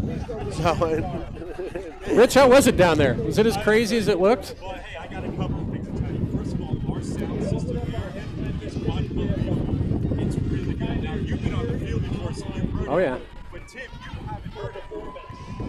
yeah. When you're down there, yeah, it's pretty cool. Sound from on the field. Yeah. We actually got a really great system. That's awesome. That's one of the things that I've learned. Yeah, no, We're working on the sound, Steve. Okay. So, hey, it was fun. It's out there roving, and I don't know how it came across. I didn't see it on the camera. You know what? You're like, well, we can only really kind of hear you. I don't know if it's a one channel or whatever, but we can hear you in the left ear, not the right ear. And I don't know, Rich. It's pretty rough on this end, but it's awesome. It's awesome that you get down there and you mix it up a little bit. I'm sure they love it down there with the crazies and with some of the alumni that had a boatload to say. I love that one too. So it's a lot of fun. Yeah, a lot of great, intelligent comments from the former players. From the former graduates of Pinnacle High School. Right. I don't know. No, it was fun, and I think we're only going to get better. So we've got the Spirit line out here, folks. They always do a fantastic job, these girls do. And we're right by the speakers, so you're probably hearing the tunes being blared into your ear as well. And it probably sounds like a wind tunnel at home a little bit with all the wind that we have up here. Oh, yeah. So that and the dust is coming with it, too, a little bit. So when you were interviewing the former players, I saw Will Zupke down there. So that's Dana's kid that was a linebacker for us last year. Yeah, so it was Will. And I actually caught him earlier. Right. And told him that I would be meeting up with him eventually sometime in the game today. Okay. But I totally caught him off surprise that early. I told him about 30 seconds before we went on that I was going to do something like that. But what was his comment? Hey, they need to try harder. Yeah, I think try harder. I heard run faster. There's a good idea, right? And then the other one goes, I don't know, I haven't been watching the game. Well, if his father watches the tape, and I'm sure he does, he glances at it a little bit just for fun. And I don't know if Dave even watches this. I don't know, but he'll have a good time with that one. So we appreciate your time. You have to realize, and I learned this last year, when these games are over, of course, everybody goes over to Marley's. Back at the high school by 8 a.m. or 8:30 to start breaking down film, and that's usually a 3-4 hour deal. At least it was last year. Well, there's a method to that madness, and the method I know that Dana's got is that he doesn't want to keep the kids out late. He doesn't want them getting in any kind of trouble. So it's up late. They let them celebrate a little bit or do what they got to do, let off a little steam, and Well, no, I'm talking coaches. The kids aren't back here. It's yeah, they're back. The coaches. The kids come back in the morning too for film. Oh, that's right. Yeah, on Saturdays. Yeah, they come right back. Well, and on that note, it's a good time to give a little shout out. A lot of these coaches, people don't realize they're putting in 30-hour weeks, guys. Oh, yeah. These guys are, so, and they do a good job. And I know we've given a shout out, but, we'll just mention a couple. Starting from the freshman defensive coordinator, that's Angel Lua. Hugh Verbalitis is a freshman coach. Louis Campos is a freshman DB coach. Justin Burke is your freshman offensive coordinator. Mitch Brady is the freshman head coach. Matt Henshaw, tight end coach this year. It's his first year. Rick Verbalitis is the JV head coach, and the JV looks just like they're world beaters this year. Yeah, they're good. They They're look good. crushing everybody. He also helps out with special teams and the O-line. Rob Gentile, been here for a couple of years now. Rob, I think 4 or 5. He's the linebackers. Kevin Crawford, Officer Crawford, defensive backs. Eric Ardall is handling special teams, and Ken Smurs, D-line. Doug Cozen, the receivers coach. Doug Cozen played in the USFL back in the day, so Wow. he was a heck of a player back in his day. I think the University of Illinois as well. Tom Burke with the big boys up front on the offensive line. Coach Burke is awesome. He's been around for a while too, for helping. He does Coach a Dana's great up. job with those kids. He really does. And then you got Andrew Hurley coming back, as we mentioned earlier in the Right. broadcast. He's your D coordinator. Mike Brown is your offensive coordinator. That's dialing up all those plays you see that are different. And, of course, head coach Dana Zupke now in his, 14th or 15th year? Yeah. Dana's been here a long time. Yep. Has a lot of W's. So no, that's actually great, and it's fun. We're here as volunteers. We love the game. We love the sports. We love kind of helping out with the kids, and that's what it's about. So, Tim, hey, it's Rich. I'm going to fill in here while Todd's eating his hot dog. I'm so hungry. And all the mustard packets are gone. That's it, huh? Because we lost them all at the freshman Yeah, at the game. freshman game. You had them all up in the booth at the freshman game. Myself and Rich announced over the stadium at the lower level games, and the freshman schedule mirrors the varsity schedule. For those of you who don't know, I'm sure most of you do. And then then that would mean that the JV are away. So it's two nights a week here for both of us. It's either Wednesday and Friday or Thursday and Friday. So it's a lot of fun. We enjoy it. So one of our sponsors, folks, is Angel Dentistry. It's our Big Blue sponsor this year. Let me see if I can read my script here a little bit with the wind blowing up here. Angel Dentistry is a proud longtime sponsor of Pinnacle football. Angel Dentistry provides quality dentistry in a soothing atmosphere for the whole family. Angel Dentistry offers a discount for all Pinnacle High School football fans, a proud sponsor of Pinnacle football. And I want to give a shout out to a couple of the Spirit Line sponsors for this year. In-N-Out Burger, the place to get fresh burgers, the coolest shakes, and the hottest fries. Visit your local In-N-Out at Desert Ridge Marketplace. That's where all the kids seem to hang out. So, proud sponsor of the Spirit Line this year. The Tube Waistband, the ultimate wristband, the Tube Wristband, the ultimate multi-use wristband for people on the go.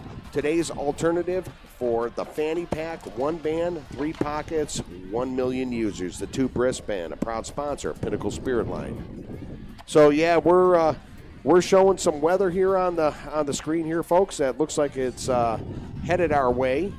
So we'll have to kind of watch it.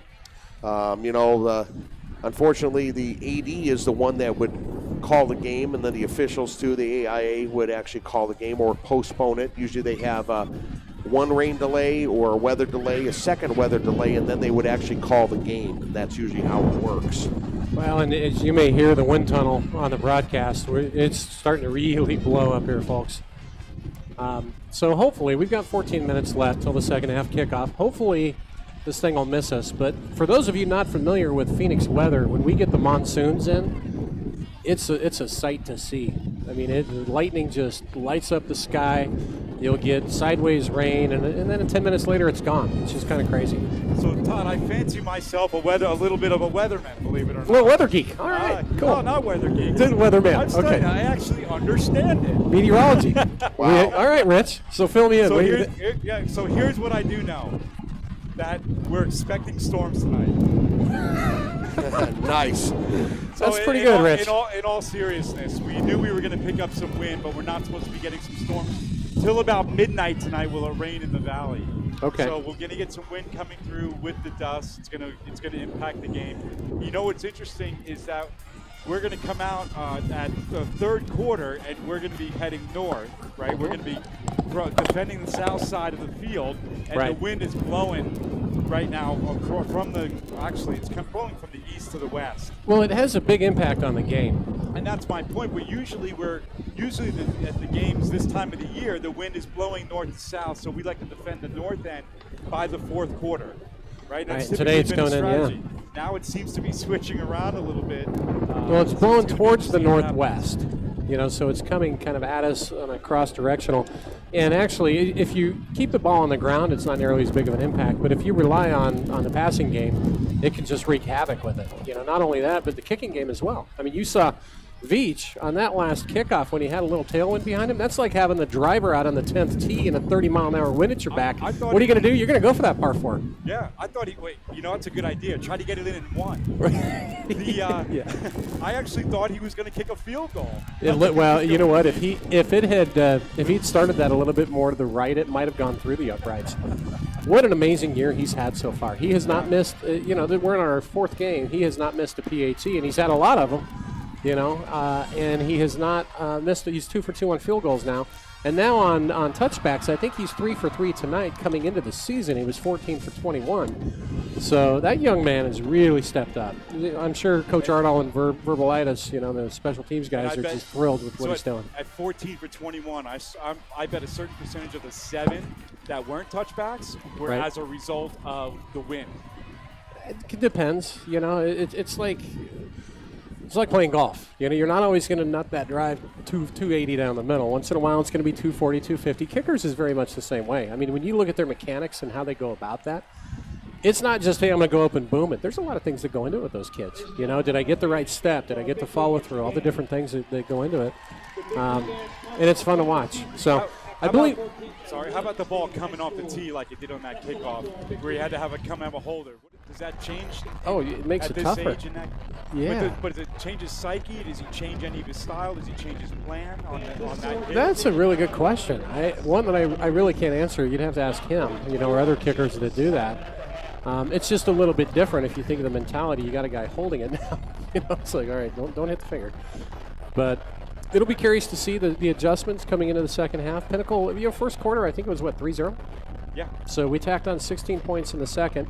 We've had 2 takeaways tonight. That's good to see. I think Spencer's had at least 1, maybe 2 picks. We don't have the stats up. No, he does have 2 interceptions because I saw that one very first play for the Pioneers. So we're even on the turnover battle. We've now given the ball away 10 times, taken it away 6. And the defense, the Toros had a couple of long drives, but again, we turned the tide with those turnovers from Tucker Parrish and also Kyle Bryan. So Todd, let me, with all of your football experience, let me ask you a question. So did we win the coin toss or did we not win it? Who won the coin toss? I didn't see, Rich. But we did receive. So we got the ball. We received it. We were coming from the north end on the south end. So very first play, we go for, a 40-yard pass. 50. Actually, it was 50 yards in the air that Spencer threw it. 50 yards in the air. He's got a gun. He could probably throw it 60 if you get enough time. What's the decision-making process that the coaches go through? Is that planned? It may not have been the coaches telling him to go deep. Yeah, when you have a play call like that, Spencer's got 4 or 5 targets that he can take a look at, And so in many cases, you put it in the hands of the quarterback.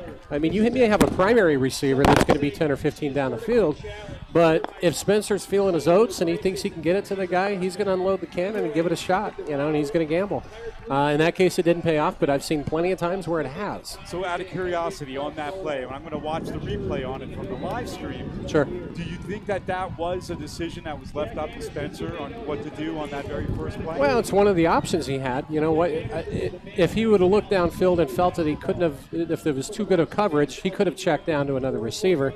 But I think Spencer was amped up and just wanted to go. He wanted to go for the gusto. Oh, the first play of the game. Yeah, sorry about that, guys. I'm joining a little bit late. I was trying to get my papers situated, so with all this wind here, so everything doesn't blow around. So I think next week, are we at Mountain Point? No, next week it's actually going to be interesting here, folks, and I got to get confirmation that next week is a Thursday night game. Ooh, that's right. Centennial. So that is going to be a Cox 7 broadcast game. So sometimes they have the broadcast right. So I'm not for sure that we're going to be on the air maybe we can get, if Steve can hear us, we can get clarification. 3 years ago, when my son was a senior, though, we were on the air. We were on the air. And it was the same situation. It was a Thursday night game. So I don't know if Cox declares exclusive rights, then we skip. So that's according to our producer, Steve. So anyway, if we don't know if we're going to be on or not. So next week, folks, it's not going to be a Friday night game, and actually all the games are moved up a little bit. So the JV and the freshmen both play on Wednesday, and then the varsity game is on Thursday because it's a Cox game. So the freshmen will be away, the JV will be home. So it's going to be Wednesday, Thursday next week, folks, and then we'll be at Centennial if we can get our broadcast in. That game next week is one you don't want to miss because Centennial, for those who aren't familiar, they're one of the best 5 teams in all divisions this year. We're part of that too. You throw Chandler, Mountain Point, and Perry. I believe that's probably the top 5. But it's always a good game, and they always have the biggest linemen. They are so tough on the trenches traditionally. Last year, though, their varsity got a hold of us pretty good, but our JV beat their JV last year in Centennial on the road.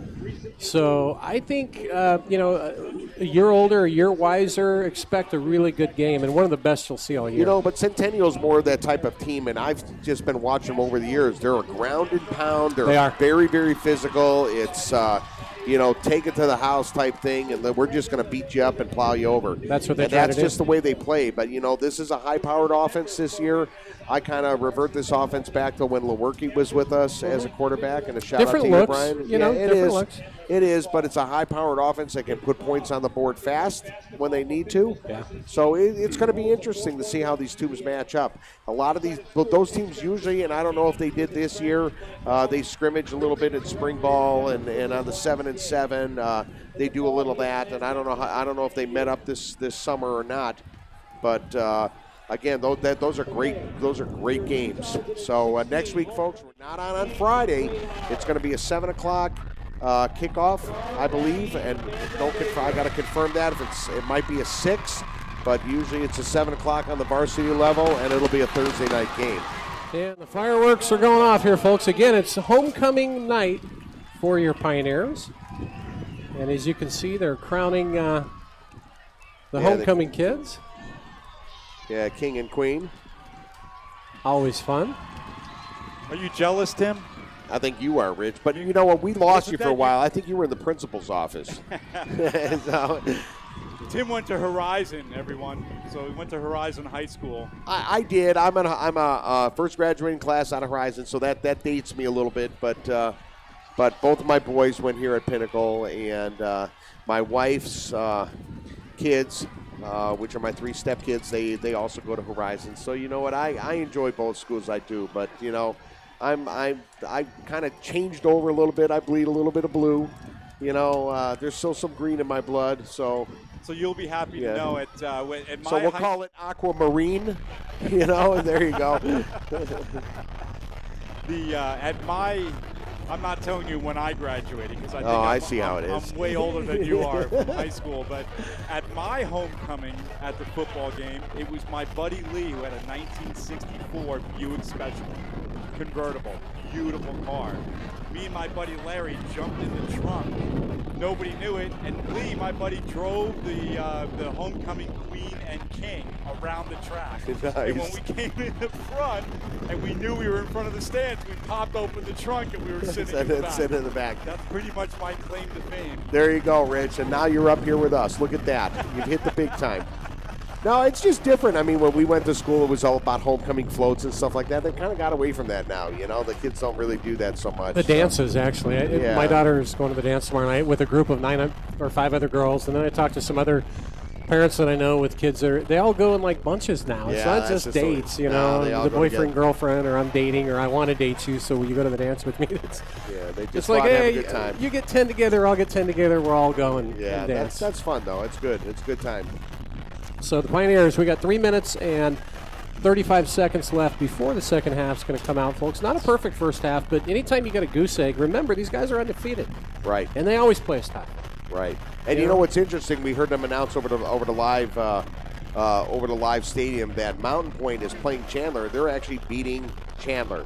So Chandler got beat up by us a little bit last week. 2 weeks in a row. They had IMG and then us. Yeah, then us, and it's been a physical bout for them. I mean, they're playing some top teams in the state here, Pinnacle being one of them. So it'll be interesting. All these teams are going to be in the playoffs. I know that. Pinnacle's headed that direction. Horizon's having a good year this year. Speaking of Horizon, they broke into the top 10. They don't play as tough of a schedule. It's always about strength of schedule as far as how they go with power rankings and all that kind of stuff. But they are a lot better. They've got some key players over there. Some of my, with my stepkids going over there, I get a little bit involved with the football that's over there too, a little bit as far as what's going on. But they're good this year too. So it's fun. They're in our division. We always meet at the end of the year, so it could be interesting. And then Mountain Ridge. We played a second to last game, which is Coach Siliberde and Coach Edwards, longtime coaches here for the Pioneers. Vinny took over. Coach Siliberde, longtime offensive coordinator. Shout out to those guys. Vinny, congratulations. He's taken over a program that's been in a rebuilding phase. It's going to take a little bit of time. You just don't turn the corner that quickly. Doesn't happen. And Coach Edwards with him. So, shout out to those guys. It'll be fun to see them again. It will, and it'll be interesting to play. There's a lot of camaraderie there. But you know what? When it hits the field, it's who's coming away with the W at the end of the night. So it'll be fun. It'll be fun to see them. But we miss them. We miss them here. But, it's we had some close games last year, both Horizon and Desert Mountain. We won those games, but they could have gone the other way very easily. Very easy. And, Desert Mountain, Kurt Warner, with him being the OC. Right. They've got a quarterback that's actually putting up some yards. So it's going to be a lot of fun. But we've gone, you go back through the years, and I love to do the stats thing, Tim. I looked lifetime, our record against all the kids, or all the schools we have in the North Valley. We're 32-4. Yeah, that's crazy. Think about that. 32-4 against Boulder Creek, Horizon, Desert Mountain. You've got to throw O'Connor in there, and then you throw in, I'm missing somebody, Mountain Ridge. Yeah, we've never lost to Horizon on the No, we never have. No. So, when we get to league play, are we the favorites? Of course. Yeah. And especially this year with the squad that we have, because these kids have the potential, and I'm going to underline potential to do really well. They've got to carry it out on the field. So here they come, the Pioneers, getting ready for the second half. We don't have any stats updates. Thankfully, the wind's calmed down a little bit. We might be able to carry the rest of the game at this point in time, folks. We'll wait and see. Yeah, at the varsity level, they might push it a little bit more, but then again, it's going to come down to the safety of the people in the stands, the fans, and the kids, Spencer and Thans up front leading the Pioneers out. It's just so cool to see. You'll see that big TV screen down there, folks. That's a new addition. We didn't have that last year when I was down there with those guys. Well, what's cool is they can see replay. They can back it up, and it's like a video game for the kids. That's all second nature to them nowadays. We were doing it last year, but we were doing it on a laptop. Not a laptop, a Kindle or whatever. Yeah, those the things iPad. Are. iPad, right. You can tell I'm a real techie, right? Yeah, no, I'm right with you, buddy. Yeah, he's reading books on the sidelines on his Kindle. Exactly. So here we are. Now we did get the ball in the first half, so we will have to kick to Mountain View to start off the second half. Yeah, and it's going to be interesting to play because it is a little gusty here. We feel it naturally. We're up higher. I don't know what it's like so much on the field, but it's definitely blowing. It's coming in from the east to the west here. Our producer Steve's trying to get some weather update for us. I can see that on the screen here. We'll see if we can't see kind of where the storm's at and where we're at. All right, gentlemen, I'm going to head on down to the field. We'll see if we can talk to some parents. The roving reporter. All right, Rich. See if we can have some fun down there. Talk soon.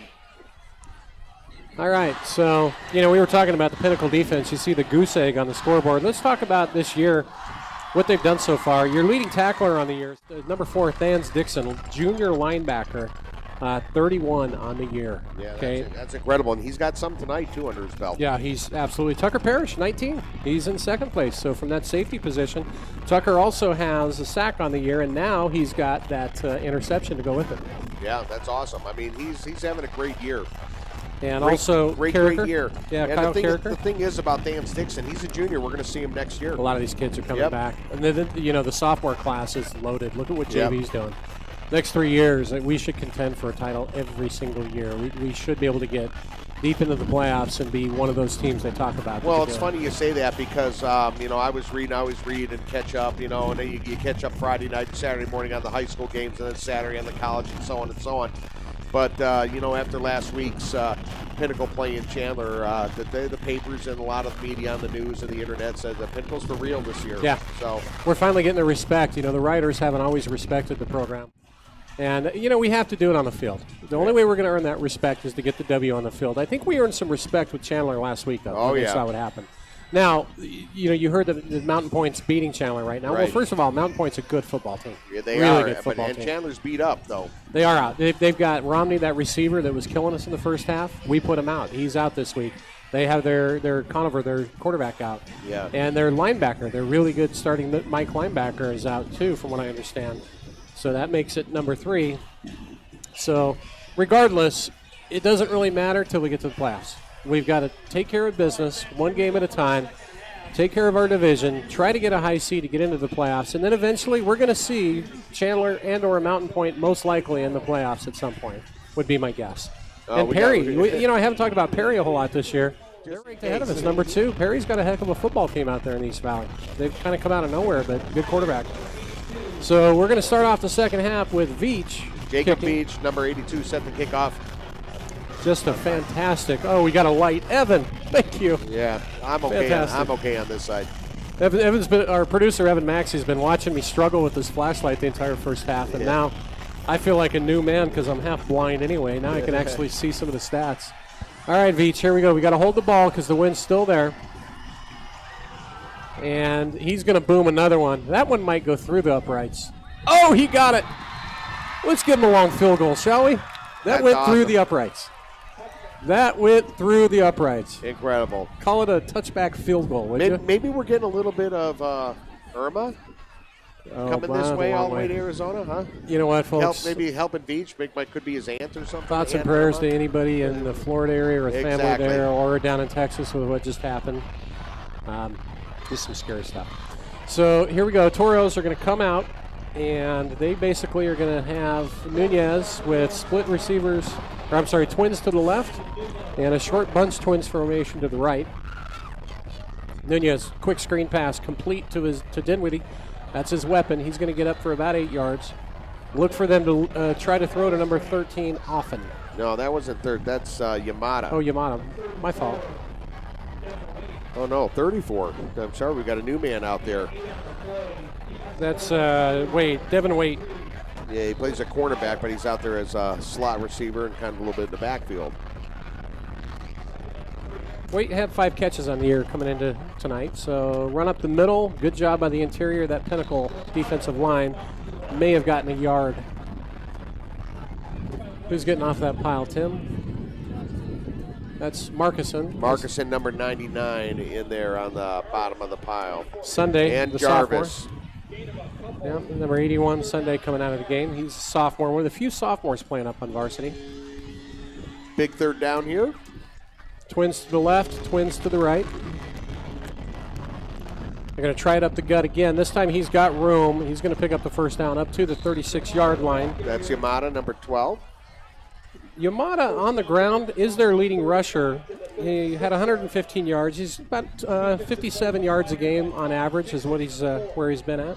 So it's interesting to see Thans Dixon, number 4, came rolling out of the pile there. I don't know if he's involved in the tackle or if he got caught by the wind there.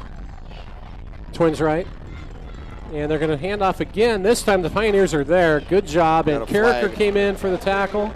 As well joined as by Hogan. And but we've got a flag on the play there, so I don't know what this one's going to get called. Usually that's holding. Yep, and that one's going to come back. Credit Dylan, though, Stevenson from the corner position.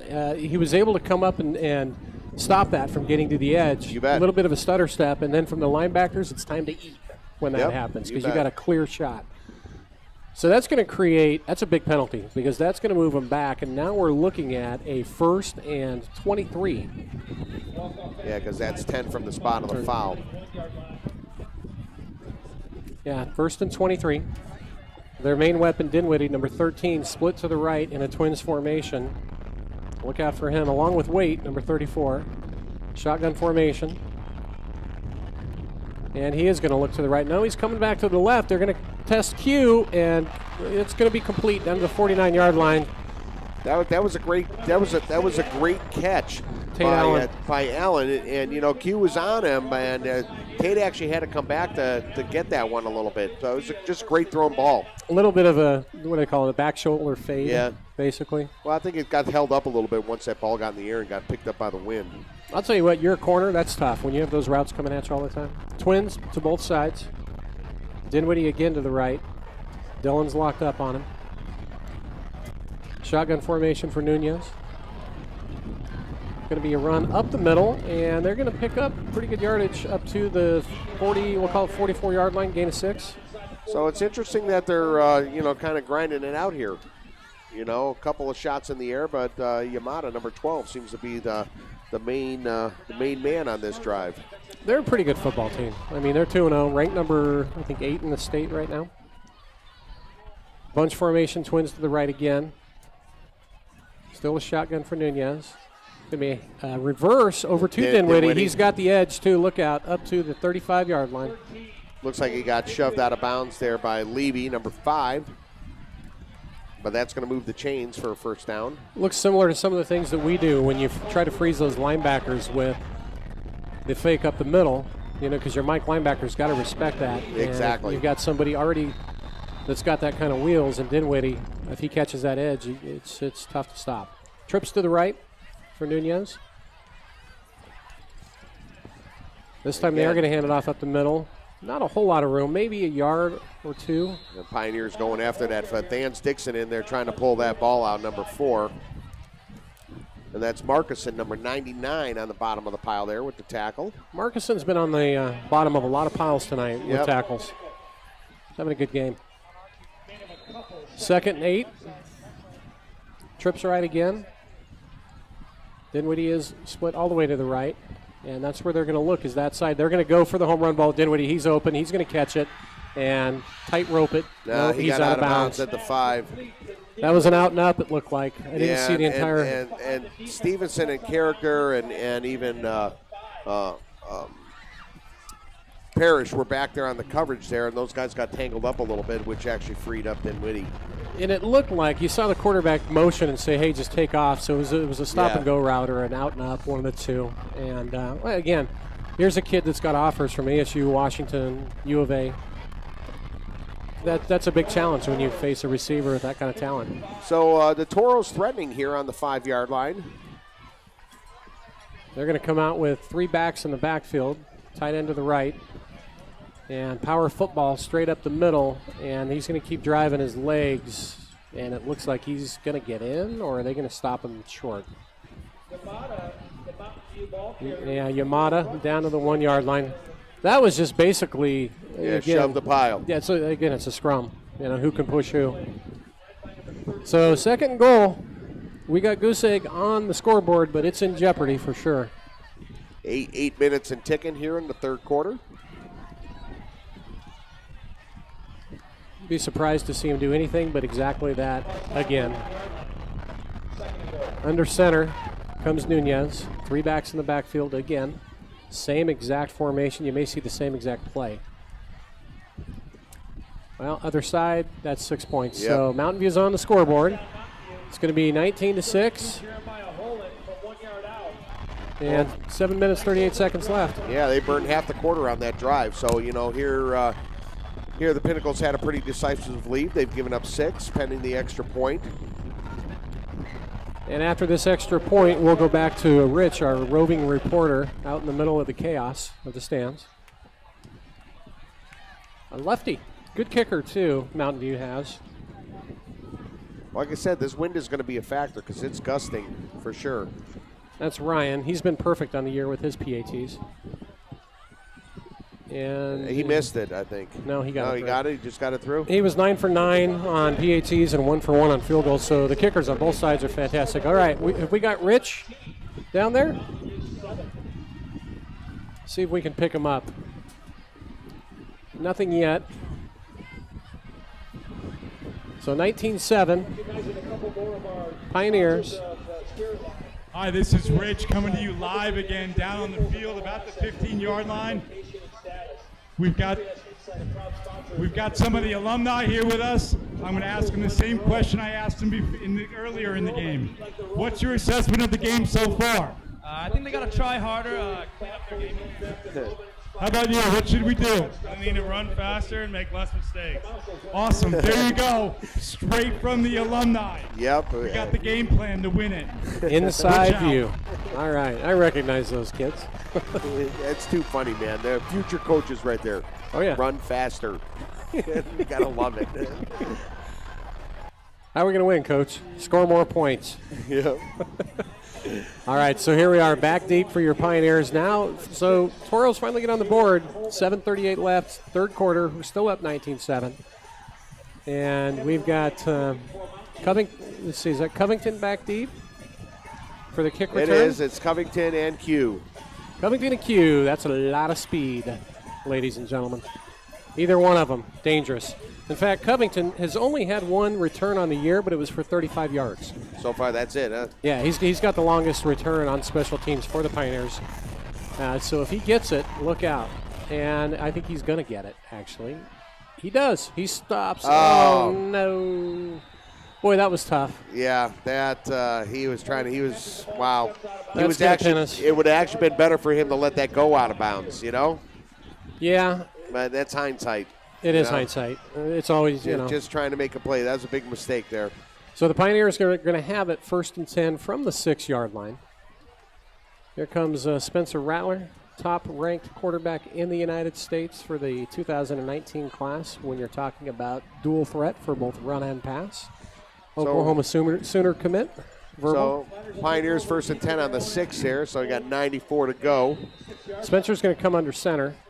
We're going to have a double tight end look with single back, and it's going to be a handoff up the middle. A little bit of room from Covington. He's going to get up to the 11, pickup of 6, maybe 5.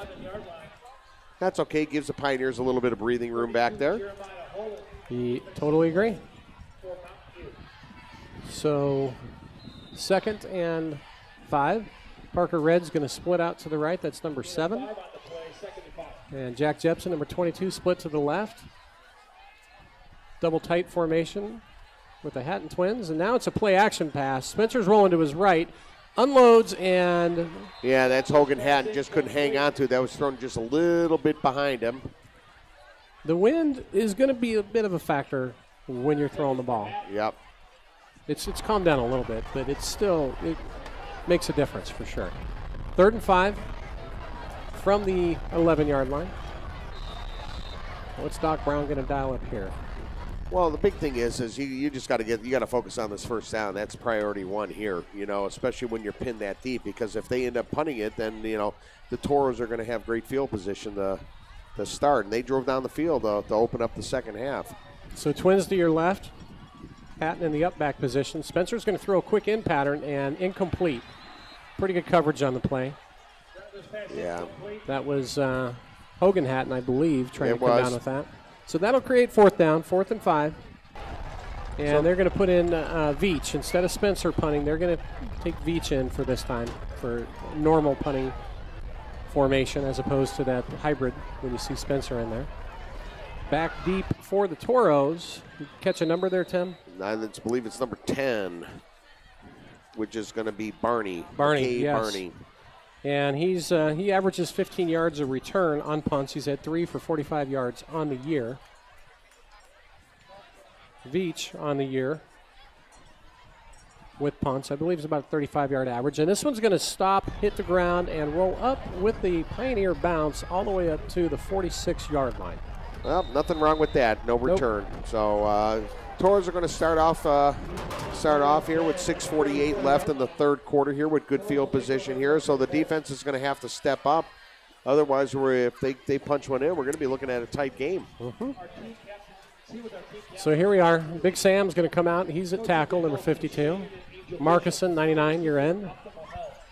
Number 9 is Smurs. Braden Smurs has an interception and a fumble return. Had a big game against Brophy to start the year off. And I'm not catching the number on the other tackle. I'll get that here in a moment. But Mountain View with twins left. We're going to start off running it with Yamada, and they are. That's exactly what's going to happen. And Smurs catches up to him pretty quickly. I thought the ball came loose for a second there. Well, Spurs got him low, and he had a host of other Pioneers that kind of came in to help clean it up. So that's going to bring up 2nd and 8.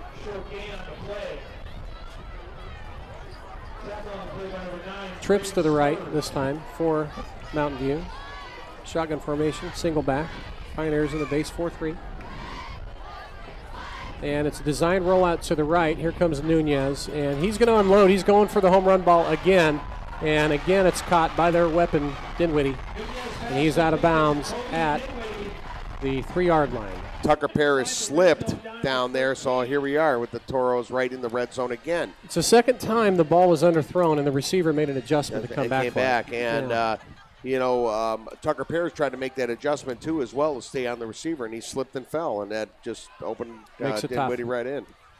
So the Toros threatening again. Third quarter has certainly gone their way. Time of possession, points, everything. Trips to the left, shotgun.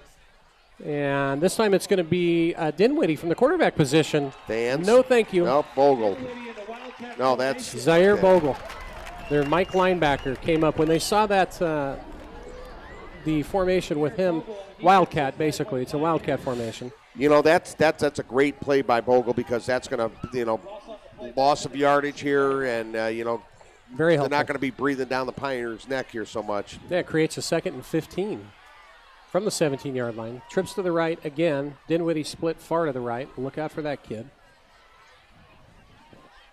Going to have Stevenson locked up on him in coverage. Shotgun formation with Nunez. Single receiver to the left. Q's got him. And their running back, Yamada, is going to be to the left. And it's going to be a quick throw. This time they're going to go after Q again. And Q makes a good defensive play to knock it away. Quentin Powell, that's number 23. That was an awesome play, because that was a great thrown ball. It was on target. Q just got there at the last second to break it up. That's where that speed really helps. Quentin Powell, number 23, he's a junior. He's 5'8", 155 pounds. Not only corner, just pure athlete. You'll see him on offense. Certainly as a kick returner, he's dangerous. Runs a 4.5 40. He's got some wheels for sure. Big third down. Big third down, exactly. 3rd and 15, trips to the right, Twins left, empty formation. Pioneers are going to bring 4. Nunez is going to step up into the pocket. Great job on defense. Hello. Wow, it's number 72 on the play there. That is Luke Aschenbrand.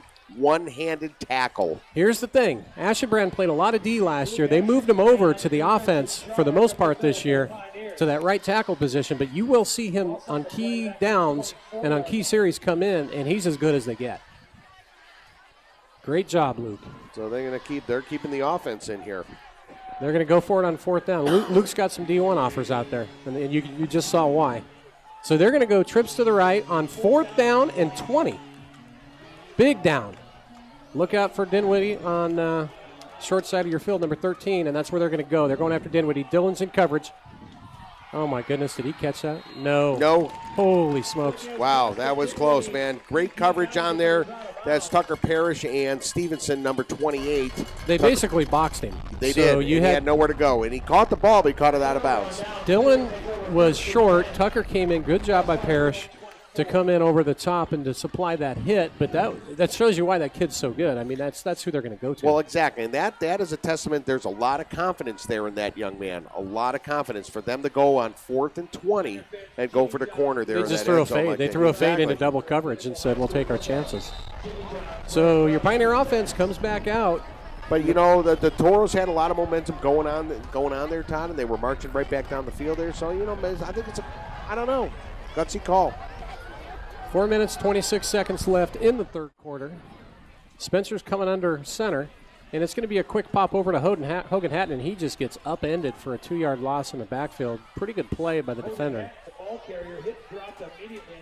And that was number 22, I believe, Talamantes for the Toros.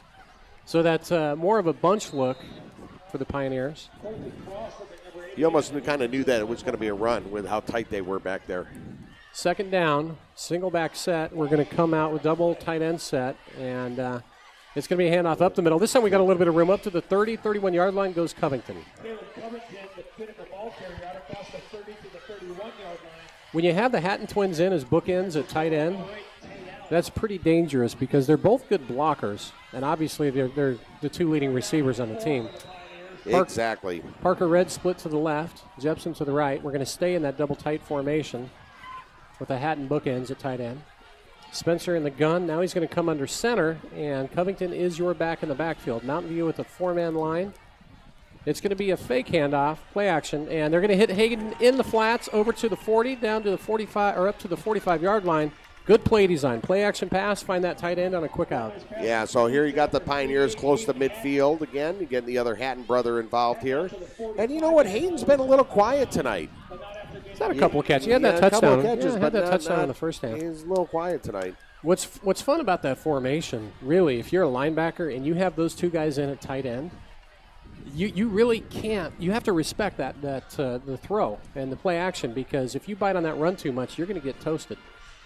And that's going to be a run up the middle for Covington, and here he shows his wheels and his moves up for about an 8-yard gain. You know, he was boxed in there, and how he slips out is amazing.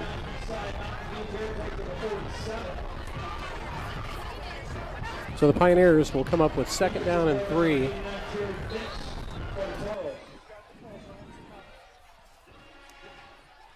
Play coming in. We have Eric Cole checked in at wide receiver, number 80 for the Pioneers. He's a senior. Spencer in the gun. And it's going to be a fake handoff. Spencer's going to run it himself up to the 45, going to bounds at the 43 for first down yardage. That's okay. Safely takes that ball out of bounds. So you got Jepson checking back in, as well as Parker Red, number 7, Jepson, number 22. So getting some other kids in there. He said Cole, number 80, is also in. Well, they just pulled him out with Jepson did they? and Okay. Red coming back in. So we're at 2:35 and ticking in the third. Pinnacle driving, 1st and 10. Been a Inside Toros. Big defensive battle. A lot of turnovers. Motion from Hayden Hatton to the left. Make it twins. Spencer's going to roll to his left. Unload. A little bit through the hands. Couldn't quite come down with it. That was that Hayden? Yes, it was. Hayden Hatton. So. Oh, no, Shane Sunday. Shane Sunday, okay. So Shane Sunday, who we saw, that's the sophomore. Correct. Play some defensive end, gets a little time on offense from the tight end position. Good athlete. To be a sophomore and to make this varsity club and get on the field, you've got to be a good athlete. So 2nd and 10, Pioneers. Handful of sophomores on the squad this year. Spencer's going to come under center. Double tight formation, single back, and it's going to be a fake handoff. Spencer's going to roll to his right. He's not a lot of room. He's just going to put his shoulder down. Yeah, it took a hit there, only gain of about a yard. Yeah. So 3rd and 7 coming up from the 42-yard line. Covington checking back in. Juntman coming out. Toros' defense has been pretty tough. You have to give them some credit. Yes, they have. Pinnacle's schedule this year, the first 6 games, just yeah, brutal. There's no breathers. There just isn't a single. I mean, we got the best of Brophy and Basha, but I don't know if anybody expected that big of a blowout with those 2 games. Hogan Hatton going over to the right in the slot. There's going to be twins over there. Hayden to the left. Right now, Hayden in motion now to make it trips, and it's fake handoff behind the line. Now we're going to set up the screen over to Covington. If he can get in the open room, look out. And he's still on his feet, fighting forward all the way to the 36-yard line. Great extra effort there by Caleb Covington, number 1. So that's going to bring up a 4th and short. That was big. It's going to be interesting to see what the Pioneers do. He showed off speed, moves, and power all in the same play. But that's just what I mean. When you get him out in some open field there and he's out in the flat like that, he's tough. Big down, folks. Turns into a different running back. So left in the 3rd quarter. It's 4th and 3 from the 35-yard line. Try a hard count here. Nope. They're going to fake it, and Spencer's in trouble. He's not going to get it, so he's going to go down. And that's a turnover on downs. Mountain View takes over. Mountain View's D-line. They just got through that time, plain and simple. They got through. Well, their D-line's tough, and that was number 89. That's Jared Mix that made that play. He's ranked one of the top D-ends. So I think we're going to go to Rich, back on the sidelines again. Rich, you down there? Hi, Pinnacle fans. Can you hear me okay? Hey, I'm down here again in front of the crazies. If you got a camera on me, And here the Crazies adding a lot to, absolutely always adding to the fan value. Let's hear it. Eardrum breaker. Oh, yeah. All right, so the Hey, crazy. Pinnacle fans watching over the live stream, there's a lot of live for you. Man, is it great. Students are awesome. Thank you. All right, thanks, Rich. It is a loud and wild crowd we always get at these home games. The Crazies do a great job. Well, Neon night tonight. Exactly. The Toros got 6 on that first down play. So here we go. Nunez trips to the right. Single back in the backfield. Shotgun formation. Nunez going to survey the field. He's looking over the middle to try to catch. Got some time. Yeah, and it's complete to number 8 for the Toros down to the 48-yard line. Number 8 is Tate Allen. He had a couple catches in the first half. Toros aren't going away. No, not going down easy. And, they're just in the Pinnacle territory here. It's enough for a first down. Moves the chains. We come out with the trips left, single back to the right, shotgun formation. Pioneers, 4-man line, not showing any pressure or blitz. And it's going to be a fake, and now it's going to be run up the middle. Not a lot of room. Linebackers are there to take care of business. Bogle in on that tackle, along with Jarvis and Big Sam.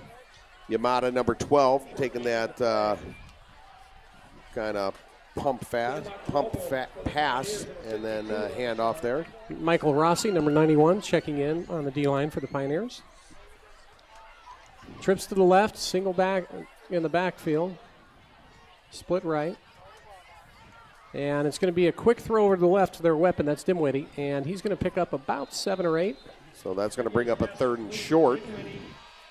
And that's going to be the end of the third quarter there, folks, where the Pioneers are still on top, 19-7.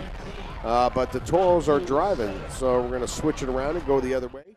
Big Blue sponsor this year, Hayes Heating and Cooling and Plumbing. It pays to call Hayes, the last HVAC company in Phoenix you'll ever need. The most dependable provider of quality-driven air conditioning service, repair, and maintenance in the Greater Valley. Visit them at HayesCoolingandHeating.com, a proud sponsor of Pinnacle football this year.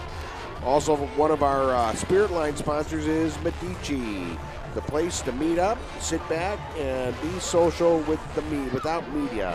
Visit Desert Ridge, newest pizza company, now open, Medici, the Neapolitan Pizza Company, a proud sponsor of Pinnacle Spirit Line. There's so many good pizza places. Yeah. And here we are. Rich is down on the sideline at the 7-yard Hi, line. folks, this is Rich again down at the 10-yard line. The wind has really died down over here, and we just switched to the fourth quarter. So we've got now Pinnacle defending the north end. All right, thanks, Rich. Out. So we've got an important 3rd down and 3 from the 42-yard line. Double twins formation, shotgun for Nunez. Pinnacle 4-man line.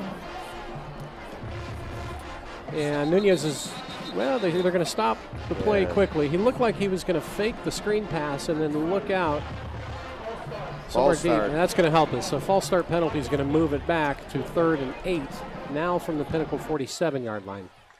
And, now that we're in the fourth quarter, down 12, you figure this is probably 2-down territory for the Toros? I would think so. Dinwiddie off to the right, along with number 34 for Mountain View, which is another good player. That's Waite, so look for that side.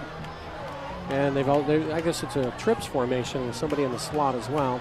They put a second back on the clock here, folks. That play never got underway and one clicked off. Nunez is going to roll to his right, and he's up to the 49. It looks like he's going to turn it up and run and get maybe 3.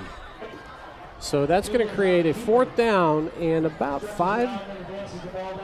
Well, it's funny. Nunez was watching those linebackers to come up, or even the safety to come up, like he was going to run, and then he was going to launch it. You can see that. Well, they had trips to the right. They had the back to the right, so they got a numbers advantage. And if you roll to the right, well-designed play. Good, well defended, though, by the Pioneers. Yeah, good discipline by the defense. Now they're going to do the same thing on this side. They've got trips to the left and the back to the left. So the same exact formation, they just switched it up a little bit.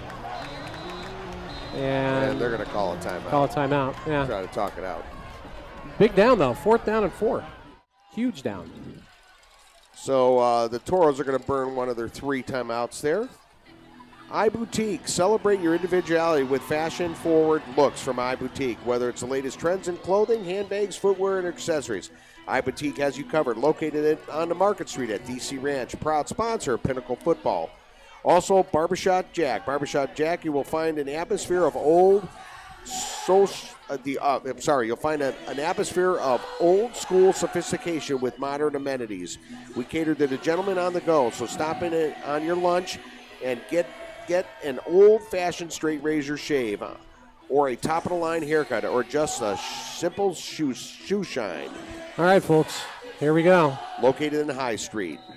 4th and 4. Nunez. He's going to roll to his left. Looks very familiar from last play. He's going to throw back over to his right. It's complete. They're going to have a first down. He's still on his feet to the 30, down to the 25, all the way up to the 22.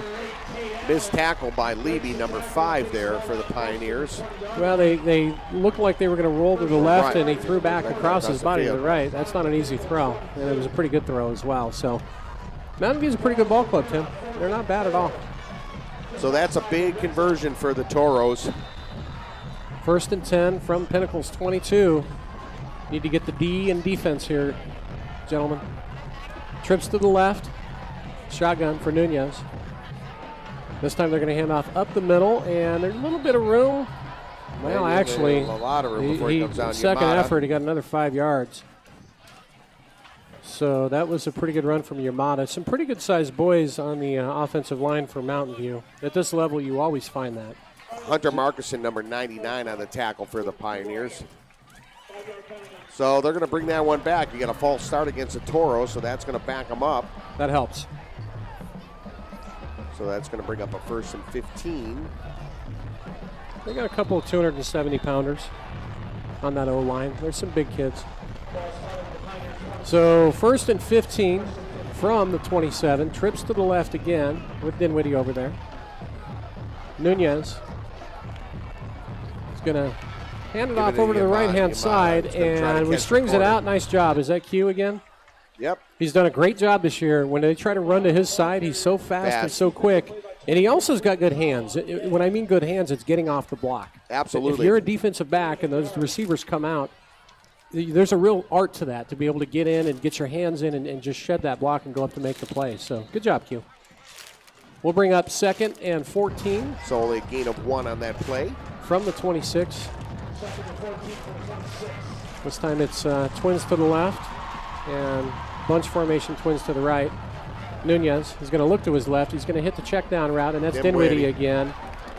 And not going to get a lot of yards, though. Maybe, I'm not sure if they gained anything on that. Now, Zaire Bogle, number 8, and Thans Dixon, number 4, both all over him. Good play.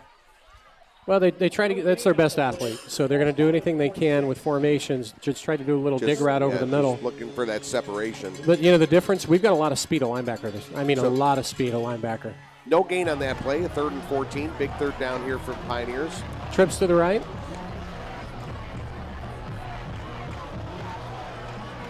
And we're going to have Nunez in the gun. And he's looking over to his right. He's looking for his main target. Pressure comes in. He's going to go down. Down goes Nunez. Holy cow. How many kids got him? Yeah. I think that was Luke Ashenbrand, number 72, and as well as number 9, which is Braden Smurs. I saw Big Sam doing the high five. By the time that thing was over, there were 4 kids that were on top of that him. pocket just collapsed. So now we have 4th and forever. And they're keeping the offense in. 4th and 22, 9 minutes, 20 seconds left in the game. 12-point lead for the Pioneers, and Mesa Mountain View is going for it on 4th and 22. So you got Dinwiddie over there with against Q. Look for Dinwiddie deep. They're going same exact throw again. And Q, good coverage. Yep. Good coverage by Q. The ball was a little bit deep. Quentin Powell was stride for stride with him. Q's given up. He's 5'8", the other guy's 6'2", so he's given up about 7 inches on that. Yeah, and Q just stayed with him, kept his hands out of him, so there wasn't going to be any kind of flag thrown, so it was a great play. So the Toros are going to turn it over on downs. Pinnacle's going to start at their own 35. Good, I'll tell you what, good stand by the defense. Yeah, absolutely. Again, defensive game here tonight. Yep, they bent, but they didn't break. And to hold Pinnacle to 19, I mean, goodness. We Yeah. put 28 against a good Chandler defense last week. Mountain View's got a good D. So here we are, Spencer in the gun. Twins right, tight end to the right, or to the left. And they're going to keep it on the ground with Covington over to the left-hand side. And up to the 41. He's going to get about 5 on that one. This is the point in the game that Tom Burke and his offensive lineman, Coach Burke and the linemen, are going to look at it and go, we get to take over. Right. We got a 12-point lead. 8:50 left. Yep. We're going to look them in the eye and go, guess what? We're going to run it right down your throat. So we've got an injury timeout. I'm not sure who that Toro is out there. It's on the field. They had, Pinnacle tonight. Milbrath, number 77, is seeing some time. They got banged up with one of their players on, I think Wright was a little banged up at practice this week, and he's done a good job in there.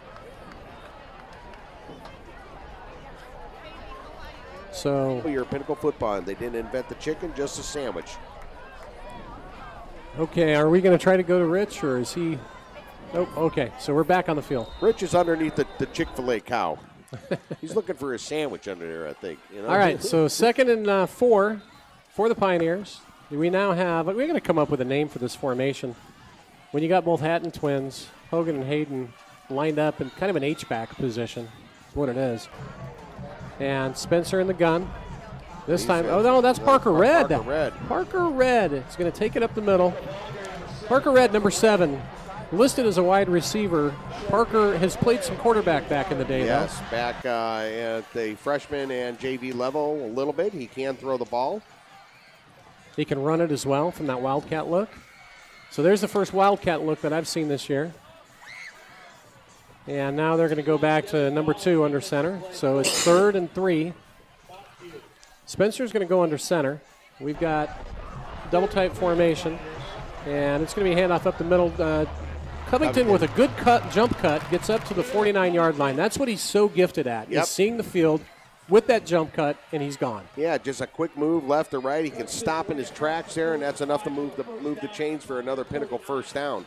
Well, with 7:58 remaining in the game and only a 12-point lead, I'm sure the Pioneers would love to tack one on here. Oh, yeah, and then just wind down this clock. Hayden Hatton being split all the way to the right. Parker Red and Jepson is going to be off to the left. Spencer in the gun. Hogan Hatton at the right tight end. It's going to be a fake handoff. Spencer's going to take off and run. He's up to the 45, up to the 40 to the first yardage. And I think he's going to get 8 on that play. You know what's funny about that? You go back and look at it on replay.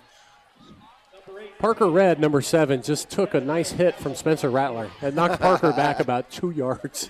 Nice. Parker probably looked at him and went, Spence, come on now.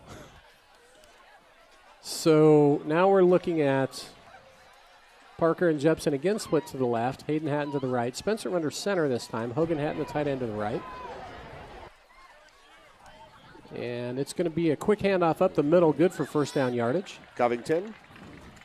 That'll move the chains for a Pinnacle first down. Yep, and into the game comes Junton, number 25. 25, had a big fourth quarter last week against Chandler. 81 Sunday, tight end comes back in. Eric Cole, number 80. And so it's almost like a hockey change-out. Got a lot of new kids coming in. Number 21, that's Jacob Brady coming into the ball game. Played some defensive back last year, now playing offense. Just missing the sticks, that's all. That's right. As they jump over the fence. So some new kids in the backfield. 1st and 10 Pioneers. We're going to hand it off over to Junton, who's going to take a look for his hole. Going to now just plow it up the middle and try to get what he can. Rugby scrum. This time Pinnacle wins the rugby scrum, and we're going to get all the way up to the 36-yard line. And now it gets chippy. Well, I think late flag there. That might go against us from what I saw. Number 32 for Mountain View just go flying. So let's see if we're going to get tagged with an unsportsmanlike here.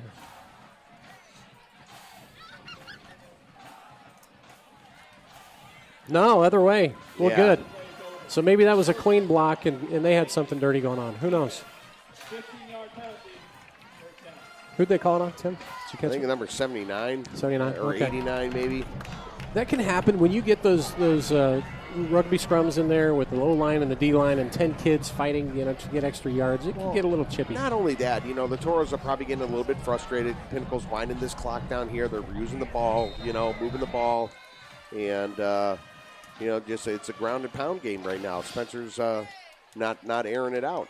Double tight end look, and we're going to go to Juntman right up the middle, and he's going to plow forward for maybe 4. The ball carrier inside the 20 down to about the 17-yard line. So that works. Ground and pound again. The O-lineman going, time to eat. Let's go, guys. It's going to bring up 2nd and 6 for the Pioneers. 5 minutes, 55 seconds left in the ball game.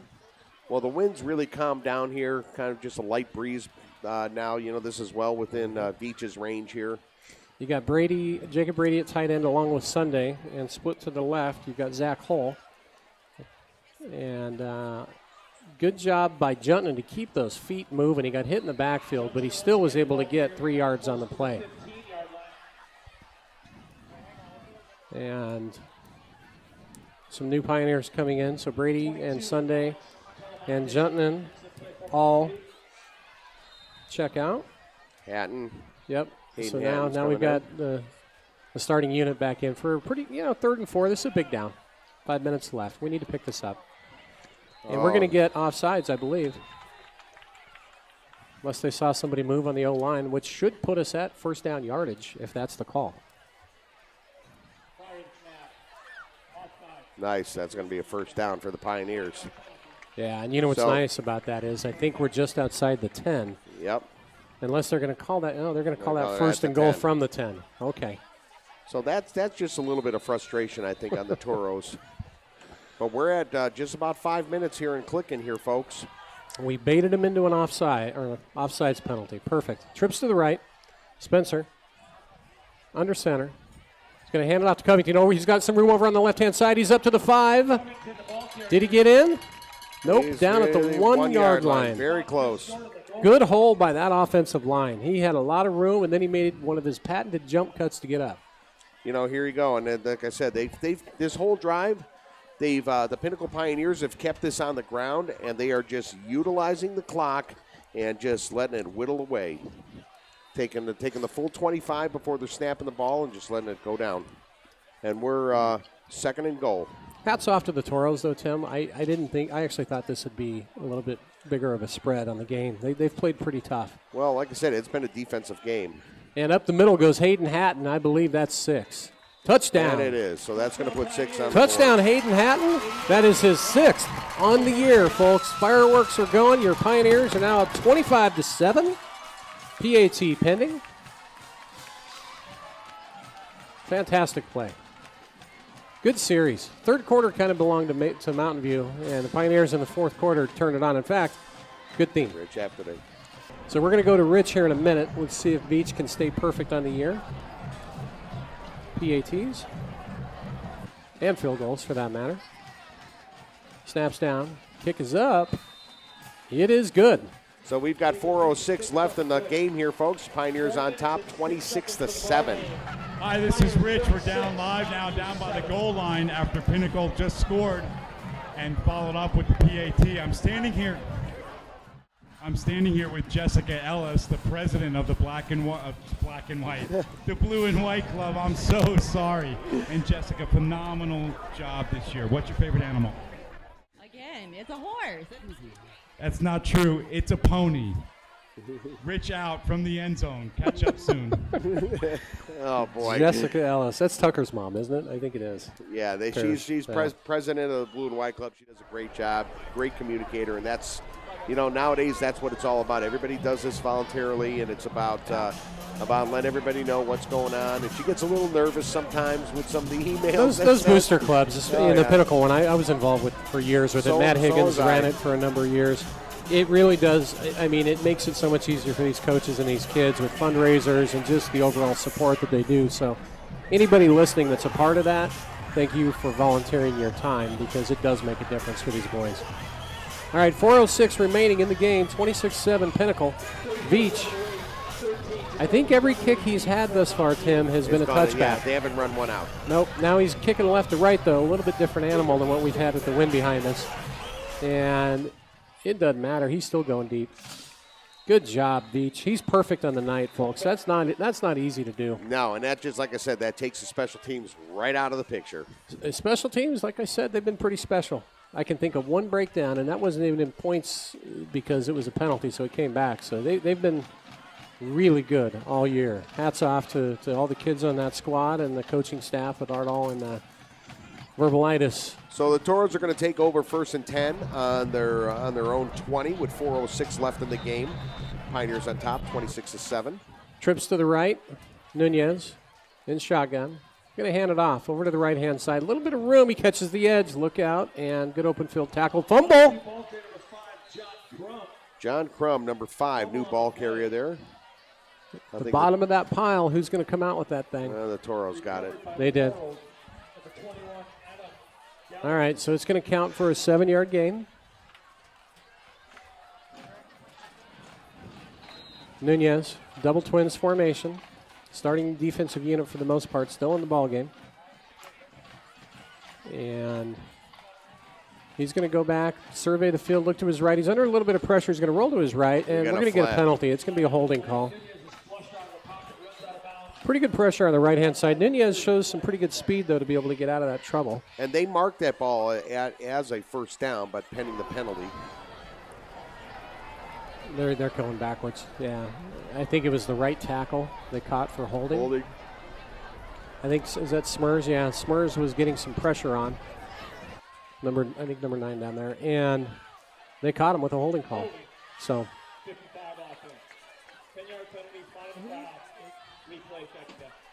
Bring up 2nd and 16. Oh, we're going back further than that. 18, maybe? 19? Yeah. 2nd and 19. So 2nd down and 19 to go. 3 minutes, 25 seconds left in the game. 19-point lead for the Pioneers. They come out in 4-man line. Bogle looked like he was going to go up and blitz, but now he's hanging back. Now he's sneaking back up to the line. Here comes Bogle on a blitz. And the ball carrier's not going to get a lot of room, maybe a yard, if that. That was Crum, number 5, again, the ball carrier. You watch the linebackers for the Pioneers. They're pretty active. Yeah, they are. They're always moving around. They're not really giving up or showing what they're going to do, and then they step off, and sometimes they blitz it, and they run downhill fantastic, and they get to the edge. They're great this year. Double twins formation. In the shotgun. And he's going to roll to his left. This time he's going to heave it up, and he does have a receiver knocked away at the last minute by Dylan Stevenson. Great job, Dylan. Yeah, fantastic. That was awesome. McKay Barney, number 10, was the intended receiver. Stevenson got his hand right in there at the last minute. He knew exactly how to play that ball. That was actually a pretty good throw. It was. It was right on the mark. Yeah, Dylan just made an athletic play, and that's what Dylan can do. To start on any varsity team at the 6A level, to be a 3-year starter, that is not an easy feat. No, and that's what Dylan has accomplished. He might be the only, can you think, Spencer is a 3-year starter. But I'm trying to think if there's anybody else. That might be it on this squad. So they're flags are going to fly. Still 2:42 left in the ball game. Not sure what they're going to call now. Legal motion or something, some movement somewhere. We haven't taken one back yet on the year, Tim. Can I be a yeah, not yet. Can I look into the crystal ball and say this would be kind of a cool time to do it? It would. He's backed up in his own end zone. Ooh, look at this. Interesting. When you don't have that much room as a punter, are they going to set up for the return, or are they going to maybe go after him? So you got Q and Stevenson both back deep. Either one can take it to the house. Both can do it. And they are going to get the kickoff. We're going to have a chance. Nice punt. Oh, fair catch. Fair catch. Fair catch by Dylan. Well, maybe play it safe. You're up, it's 2 minutes, 30 seconds left. You're up by 19. Why take a chance, right? So I say the Pinnacle goes back to a ground game here and works that clock. We're at 2:35 left in the game. Pinnacle on top, 26-7. Good job on the trenches. Again, this Mountain View team, they're going to win some ball games this year, Tim. They might make the playoffs. Oh, yeah. I mean, I'm just based on, having played Basha and Brophy, I think they're a stronger team than both Basha and Brophy this year. So with 2:35 left, Spencer back out on the field. That's number 2, Spencer Rattler. Covington in the backfield, number 1. And we've got more of an I formation look with, is that Brady at the fullback position? It is, and he's going to get to carry up the middle. Jacob has got some room. He's going to be real close to a first down. Way to go, kid. He was ball hawk last year when he played defense. That was my nickname for him. Just a gamer. His dad coaches a freshman, actually. And Jacob practices hard, plays hard, the kind of kid you love to have on your team. 2 minutes and 5 seconds and counting. After Brady's 9-yard pickup, we're going to see 2nd and 1. Same formation. We're going to go to a traditional offset I look with twins to the left. Single receiver to the right. Spencer's going to milk the clock a little bit. Yeah, he's watching the ref when they starts counting down from 5. And it's going to be right up the middle. Here comes Junton in. Yeah. Had that huge week against Chandler last week. 4th quarter, Junton just came alive. So that's going to be enough to move the chains. 136. Ball. Once they spot the ball, the clock will start moving again. Just trying to run it out, basically, at this point. And same look, so Spencer heading over. We got Zach Hole in at receiver.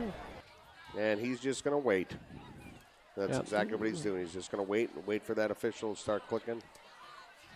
And this time Brady's going to get it again, hitting the backfield. Nothing there. They kind of saw it coming. I think the whole Toro defense basically is expecting 22 and 31, dive plays or right. So nothing fancy. You know what? Good win. It is, and this is probably where this game is going to. We went down to them last year. Safely end. I mean, we lost 34-24. We lost by 10 last year, so redemption tour. We took down Brophy. Gave Chandler everything that they wanted.